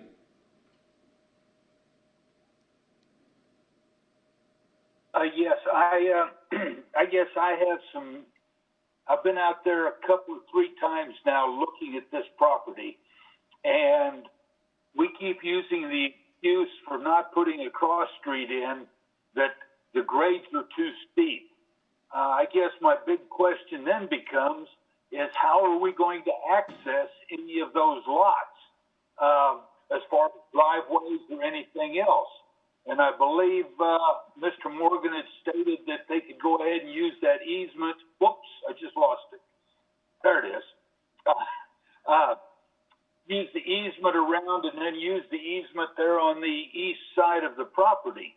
But those are not going to be paved or anything. And I guess this then too goes back to you're now asking every person along there to build a driveway up that slope, which becomes a bit of a hazard to those people. But also, my other concern, and I guess I would go back to the fire chief there, is how is he going to access those properties if they don't build something up that slope and come off of a gravel road or whatever, which is in essence no more than an easement between this addition and the state of Wyoming's land there. So to me, that becomes one of the more critical issues from us as the city providing services to the owners of these property. And I will let the chief answer that in a minute, but there is going to be development there to the east, because there's some nice land there. I'm sorry, not the east, the west, because there's some nice land along there before you get into the floodplain. And ultimately, it is the state land office's responsibility to generate money off of that property for the school system. And I did not check into the value of that grazing lease, but I would be willing to bet if you were to offer the state some percentage, like 10 times the value of that grazing lease, that they would almost be forced to have to sell that property. And that property to the east ultimately will be developed. And again, you're cutting off the secondary means of access to these people in this subdivision for getting out. And again, I've been in that situation here in Casper until they cut 21st Street through from Cornwall to Outer Drive. All we had was 12th Street. And 12th Street has been blocked off, and we were not able to get in or out of our area. So there's a lot of reason for putting that cross street in. And I guess now I would go back to the fire chief and ask for his opinion on servicing the residential fires that may occur in that area and not worrying about even the wildland fires. Mayor and council members, again, not only is it the access for the fire and the imposed weight of the fire apparatus, but we also have emergency medical calls that we respond to. So yes, certainly the driveways or the access to the actual structure or even around the structure is going to be important to us. And whether they're coming off of Moose or one of these cross streets, we would have to, again, be able to sustain the imposed weights of the fire apparatus and have access both for the fire and emergency medical. Councilman Hopkins, and then I'll come back to Councilman Huber. Thank you, Mr. Mayor. I would just like to point out that anything we pull off of Moose has to go up several hundred, well, I don't know, 70 or 80 feet. And we have Whitney Boulevard, which is actually going downhill. It's already got fire hydrants there, and I don't know whether there's a fire hydrant between 48th and the end of Whitney, but that's above. So we have less pumping costs to get water to Whitney Drive, let alone Camelback Drive. Camelback Drive is still above what Moose is. So these are all above this. And anytime you have to pump water uphill, like from Moose up, that's harder to do than pump it from Whitney Drive and Camelback Drive. So that's all downhill. And anything south of Moose or west of Moose is all downhill. So I'm not following how it costs more money to pump it uphill than downhill. I mean, I know it costs more money to pump it uphill and downhill, but we have got water available on Whitney Drive and Camelback Drive because we already have the mains there. So to put in a cross street that has to raise, 60 or 70 feet ahead to get a good water flow for a fire truck, I'm sorry, guys, it just doesn't make sense. You want to pump water downhill when you can, and you always bulldoze downhill when you can. So I just don't think that's an issue, quite honestly. And anything south of Moose, we already have the line there, or west of Moose, I'm sorry. West of Moose, we already have a line there. We can feed that line, and if we need a bigger line, well, that's up to us to do that when we rebuild the street. Thank you. Councilman Huber. Thank you, Mr. Mayor. I have a brief question for Chief Solberg and then a couple of comments. Chief, I absolutely agree with you about the general desirability and need for side streets, but I guess I'm kind of asking you a little bit of a pointed question. You certainly recognize that sometimes there are topographic challenges that just simply make a side street impossible. Am I accurate in saying that, or? Mayor, council member, yes, that is correct, and I've dealt with that in the past in other communities, several different ways. This one, not knowing where the drive accesses are, whether they're coming off Moose or they're gonna, I'm not familiar with what they're proposing as far as the driveway accesses, but certainly the cross streets every 750 feet, more importantly to us, would be for future development, because if they're not placed in now, they're never going to get placed in, is my experience. And Mr. Mayor, I have a few comments here while I've got the floor. I think that my reason for not wanting to require a side street there just simply is the challenge of the topography there. I was out there again yesterday looking at it. That's a big hill there to the east. It's not just a little hill, it's a big hill. Councilman Bates, the last, when we had our work session, kind of brought up the subject that he felt that perhaps, and I don't want to put words in his mouth, but perhaps that we would be disrespecting the city staff if we grant this variance. I think that we are not disrespecting the city staff. The city staff has certain functions, and there are limits to what their functions and what their discretion is. I would have been quite alarmed if the staff had, or the Planning and Zoning Commission, had taken it upon themselves to grant a variance of this magnitude. I think this is the kind of a request for a variance that necessarily rests with the council to make this kind of a decision. And so I think that's why it rightfully belongs in front of us. It's why we're here. It's why we have to make these decisions. I keep coming back to the fact that this is just simply an almost insurmountable topographic challenge there. Yeah, you can move all the dirt in the world.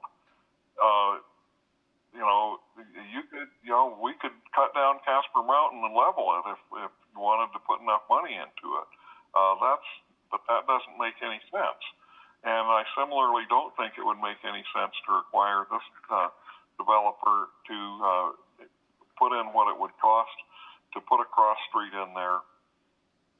And then I would say this, to those who are so quick to say, oh, well, this is going to connect into ultimate development of that state land, are you going to be ready to sit there and tell whoever wants to come in and develop that, you have to match up to where that cross street is, and we don't care what your plans are or how you want to develop your property that you have just bought from the state. We're going to make you make it the way that we say. Now, if you're ready to say that, then, be ready to say that. But, I don't know. The other thing is I'm hearing some people talk about, steep driveways and things like that. We're not talking about, I agree, there are going to be some damn steep driveways out there, but that's not our problem. That's up to them when they decide that they want to build on that ground and how they're going to adapt to that. But that's not the city's problem. And, if they can't get up their driveway, that's not the city's problem. That's up to that landowner. And I've heard a great many of you say, well, property owners should be responsible for what they put on their property and have their property the way that they want it and all that kind of thing.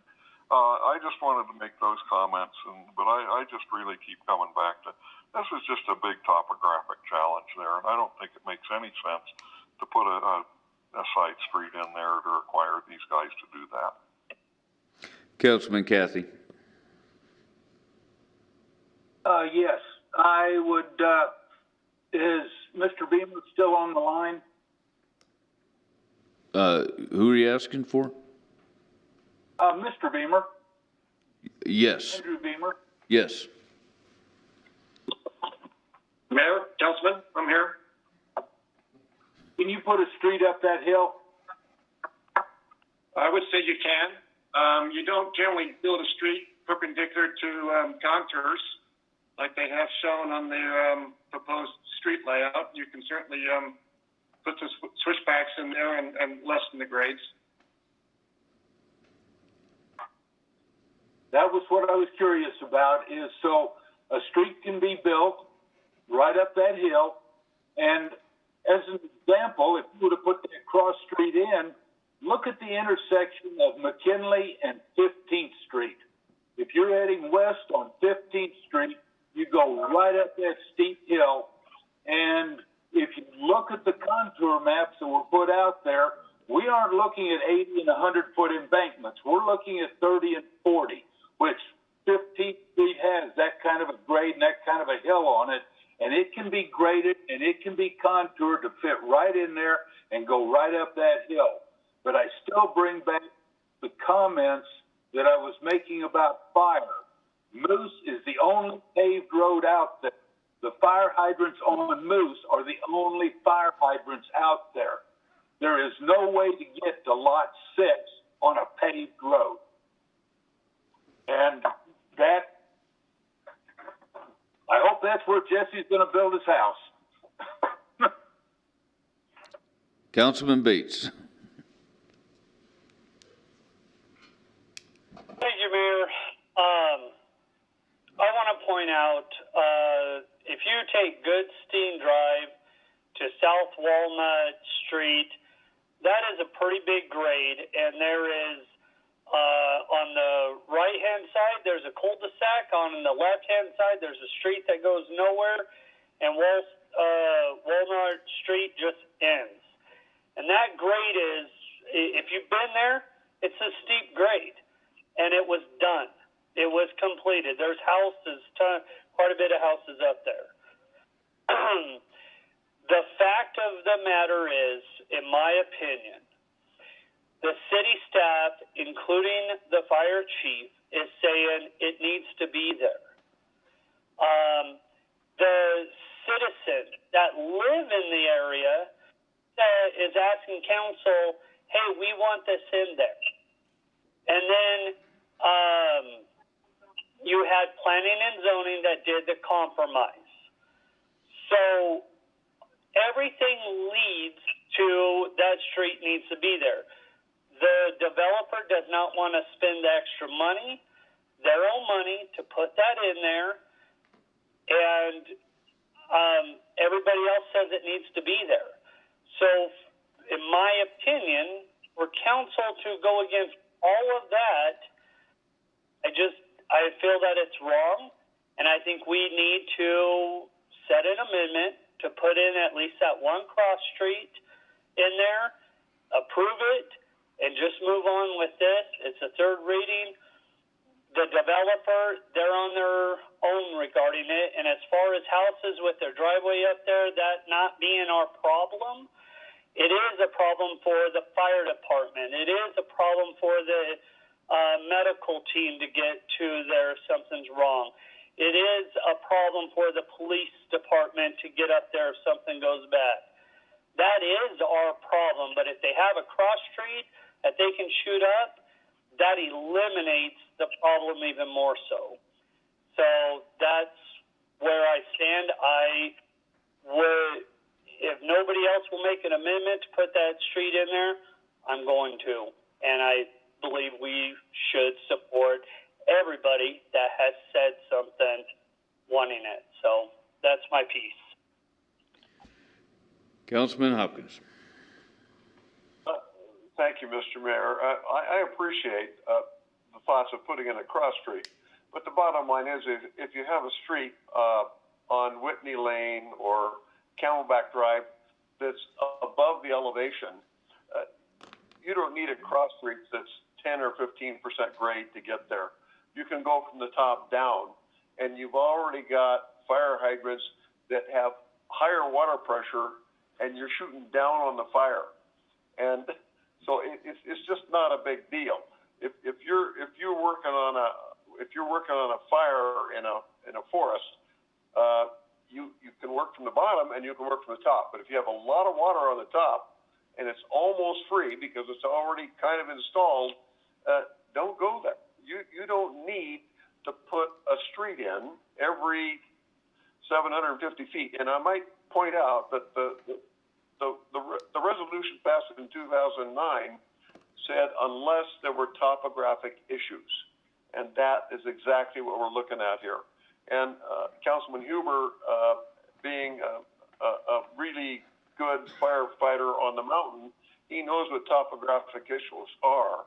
And sometimes you have to fight fires from the top instead of the bottom. And it just works really good sometimes. So the idea of having a cross street every X feet makes no sense when you have topography that changes a great deal within a few hundred feet. Thank you. Vice Mayor Lutz. So I was a little bit confused, and I pulled out my map here that is provided in our packet, and I do just want to point out, I don't know where the fire hydrants would be on Whitney Drive because it's really not developed anywhere even remotely near this area. Not only is it not developed anywhere close to this area, simply because the state owns all of the land bordering this area. So what I believe is that Whitney Drive is technically irrelevant in this discussion until somebody purchases that state land and uses it for development. Because unless we're somehow getting that fire hydrant all the way from the undeveloped part of Whitney through the state land and then back down to this development, which is a pretty significant difference as far as I can tell on this paper. So I think at the current time, I don't know that that's feasible. Not that I have, any fire knowledge, but just looking at a map, that seems very excessive. I do have a question though, and I think maybe I have misunderstood some of this. So because it's a city subdivision, are they required to have like standard driveways as far as like I have, a cement or asphalt driveway to my home? Would it be possible for them in city limits to have this gravel easement that they can travel on the back and come up to their home and not have like a city accessible cement or asphalt driveway to their property?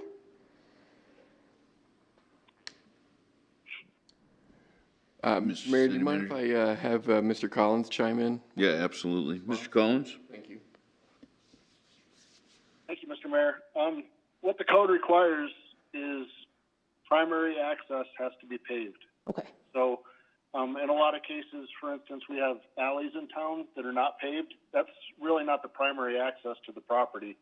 They can use that access. So this easement that they're showing on the east side can obviously be used by them, but not as their primary access. Their primary access has to be a paved concrete asphalt driveway. City Manager. Thank you, Mr. Mayor. Mr. Collins, I assume that code would speak to some level of grade requirement as well. Is that not correct? What it speaks to, Mr. Manager, it says it has to be built to the same standards as a typical city street, meaning the pavement thickness and the weight bearing ability, and I assume that would mean the grades as well. Okay, thank you. Just a quick follow-up then. I would just like to point out then, I think that there was a handful of comments tossed around that, emergency vehicles would potentially not be able to get to some of these lots. And if everything that was just stated is true, I don't think that that's a concern. Because if they have to go from a paved city street to a paved driveway that, then connects to the residence, every single one of these lots, I mean, obviously lot 6 is a concern and that's separated, but the lots that we have been told are intended to have residences on them would have from the city paved street a paved or asphalt, whatever, driveway to the residence. So it's not like people are going to have to be driving across fields to get to these homes, as long as everything that was just stated is true.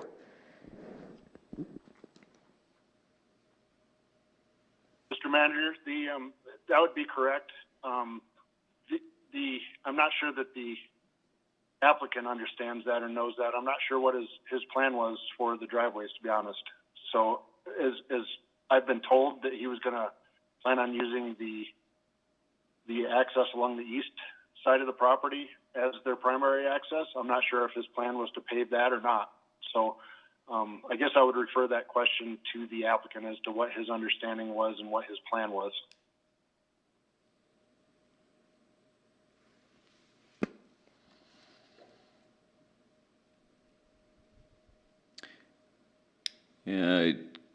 Any further discussion? Councilman Cathy. Yes, with regard to what Mr. Collins just mentioned, that the driveway would have to be to city standard for basically the same as the street. And the comment about the alleyway, I had heard the same thing as Mr. Collins mentioned, that he was planning on basically making that like an alley, an unpaved street, which then that says that either every landowner has to build a street up that hill, which I've just heard umpteen of you say it can't be done, or the developer's going to have to pave that alleyway back there. And I don't think he's planning on doing that, because he's cut the density to the point that it is below requiring sidewalks. I think if he doubles it to 14 instead of 7, he's got to put a sidewalk down one side of Moose. He is doing everything he can to not spend money on this property. And I guess my concern is he was a city councilman. He should have known the restrictions and the requirements to put in a subdivision. By listening to discussions just like this, he buys a piece of property, and then the first thing he does is comes to us and asks for all of these waivers to all of the restrictions. And I guess I have heartburn over that whole attitude as well. I would also be in favor of removing the amendment that was put in last week to drop that cross street. Thank you, Mr. Mayor. Any further discussion? Okay, any amendments? Councilman Bates. Thanks. I'd like to make an amendment to add that cross street in the George development area. So the amendment that's on the table is to add back in one cross street into the Grogan development, correct? Do I have a second? Yes, you do. Second by Councilman Cathy. Any? Probably a moot point, but we need to stand up as well for what our city codes are. And I know a comment was been made by Councilman Huber about, well, are you going to make him tie in? Back when I was on council the first time, you can visit with Mr. Hall that over in one of his subdivisions, his street didn't line up because it was designed by a Colorado developer. And my comment to him was, is maybe his Colorado developer ought to read the Casper City Code. And Mr. Hall wound up changing that development to match that. So, yes, I have stood up for that, Mr. Huber, and I'm willing to stand up for it again. All right, so I've had a first and a second discussion. Councilman Powell. Thank you, Mr. Mayor. We've all been wrestling with this, and with all due respect to Councilman Hopkins, I have to respect the opinion of Chief Solberg that fire safety would be diminished without that cross street. I was against doing a cross street because, quite frankly, I thought that most of the motivation was to increase the cost and hopefully kill the development.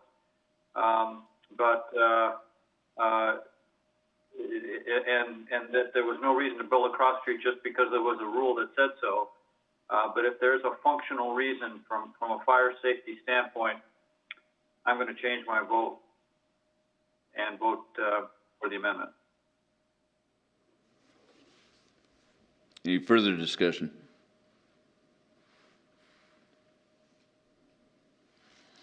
Okay, and once again, I'm going to be abstaining from the vote on this because it is a development and because of what I do. So please call the roll and record the vote. Councilman Kathy. Aye. Councilman Powell. Aye. Councilman Bates.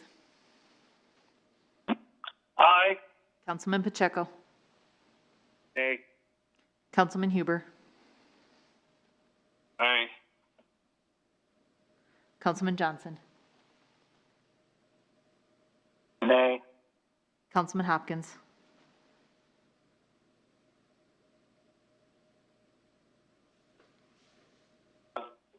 He says Nay. Thank you. Vice Mayor Lutz. Nay. And Mayor Friel's abstaining, with Councilman Kathy, Powell, and Bates voting A. Motion to amend failed.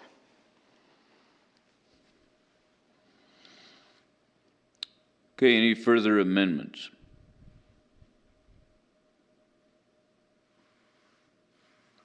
Any further discussion?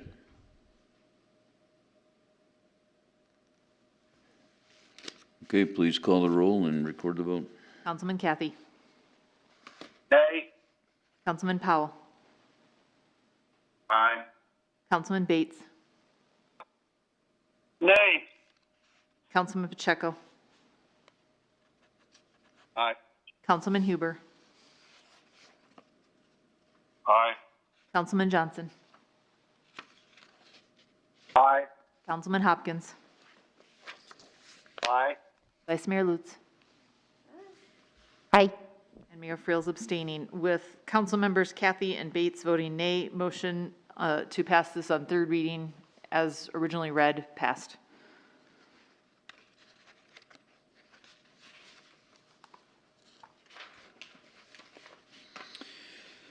Please read the consent resolutions by title only. Item 10A1, a contract with PowerPhone for emergency medical dispatch. Item 10A2, a contract with the Natrona County Joint Powers Board for the First Street Gateway Project. Item 10A3, a contract with AECOM for aerial flight quality assurance. Item 10A4, a contract with civil engineering professionals for the Water System Master Plan. Item 10A5, a contract with 71 Construction for the Midwest Avenue Reconstruction Project. Item 10A6, a contract with Atlantic Electric for luminaire services.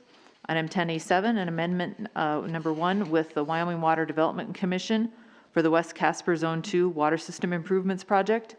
Item 10A8, a contract with Tredo Construction for the Ridgecrest Zone 2 and 3 Waterline Project. Item 10A9, acceptance of a grant with the Wyoming Office of Homeland Security for the purchase of equipment for Regional Response Team 2. Item 10A10, requesting Natrona County to continue collecting 8 mills of property tax for us. Item 10A11, contract with Communications Technologies for purchase of Eventide logging records. And item 10A12, a contract with the University of Wyoming for joint horticulture services. Chair would entertain a motion to adopt the consent resolutions just read. Moved by Councilman Hopkins, Second. second by Vice Mayor Lutz. Mr. City Manager, would you like to comment on any of the items? No, thank you, sir. Okay, please call the roll and record the vote. Councilman Kathy. Aye. Councilman Powell. Aye. Councilman Bates. Aye. Councilman Pacheco. Aye. Councilman Huber. Aye. Councilman Johnson. Aye. Councilman Hopkins. Aye. Vice Mayor Lutz. Aye. Mayor Friel. Aye. With all members voting aye, motion passed. This time we ask council members to bring forward relevant concerns or items of interest. Councilman Huber. I don't have anything tonight, thank you. All right, Councilman Bates. Thank you, Mayor. Again, I just want to thank everybody that called in and shared their thoughts and opinion. I really appreciate that. Again, I just want to put out there to you guys that there are some downtown business owners that would like to see a parade take place, and they're trying to move forward with that. And from the governor's orders, it sounds like that is a high possibility. So I hope that city council will get behind them on that there. And then Cadillac Girl would like to look at blocking off a street so she could bring in a band for her anniversary of being there. And I, again, hope that city council will get her on that there and be willing to see that through as well. So that's all I have. Councilman Pacheco. Nothing tonight. Thank you. Councilman Powell. Just one thing, Mr. Mayor. Perhaps the most conservative Supreme Court in the past 50 years ruled yesterday that it was illegal for LGBTQ members of our community to be discriminated against when it comes to housing and employment. And that decision has been cited, that pending decision has been cited by many as a reason to put off any discussion of protections for these members of our community in the same way that we have protections based on race and gender. And I have yet to hear any cogent argument as to why this population is different than a population that is potentially discriminated against based on race and gender. And so I think it's high time that we address that problem and move from a resolution of support to an ordinance that makes it illegal to discriminate against members of this community when it comes to housing and employment. Those protections are long overdue, and I believe this council should address that. Thank you. Councilman Cathy. I think you probably heard enough from me tonight, so let's move on. Councilman Johnson. Nothing from me tonight. Councilman Hopkins. Thank you, Mr. Mayor. I can only concur with what Councilman Powell said. It's kind of like the Supreme Court has ruled, and this is what I've been waiting for. It really makes me feel good that we are all equal and do how we do to each other, not how the rules work. And this is going to be a good thing. Thank you, Charlie. I appreciate it. Bye-bye. Vice Mayor Lutz. Nothing tonight. Okay. The only thing I got to add, I think the recycle depots are back open. And pools, the 3 pools we talked about will be open on the 22nd, correct? That's what we're working towards now. Okay. And I want to thank Brad Murphy and Tim Cortez for working very diligently on getting the all the donors that put the money together for the fireworks show to be able to make that happen. So I appreciate their hard work. Next meeting of City Council will be a work session to be held at 4:30 p.m. Tuesday, June 23rd, 2020, and a regular council meeting to be held at 6 p.m. Tuesday, July 7th, 2020, with the location of these meetings to be determined. A notice of an executive session to take place at this date and during this meeting was given. We have a matter to discuss regarding litigation. Therefore, the chair would entertain a motion to adjourn into executive session, and at the conclusion of that executive session, reconvene this regular meeting solely for the purposes of adjournment of this regular meeting. So moved. Hopkins. Moved by Councilman Hopkins, second by Vice Mayor Lutz. There being a majority of members present and a motion to adjourn into an executive session, having been moved and seconded, and that motion requiring a 2/3 majority of the council present. Please call the roll and record the vote. Councilman Kathy. Councilman Powell. Aye. You got it. Councilman Powell. Councilman Bates. Aye. Councilman Pacheco. Aye. Councilman Huber. Aye. Councilman Johnson. Aye. Councilman Hopkins. Aye. Vice Mayor Lutz. Aye. Mayor Friel. Aye. All members voting aye, motion passed. Greater than 2/3 majority of the council present voted in favor of the motion. We are hereby adjourned into an executive session. Council, please stay on the line.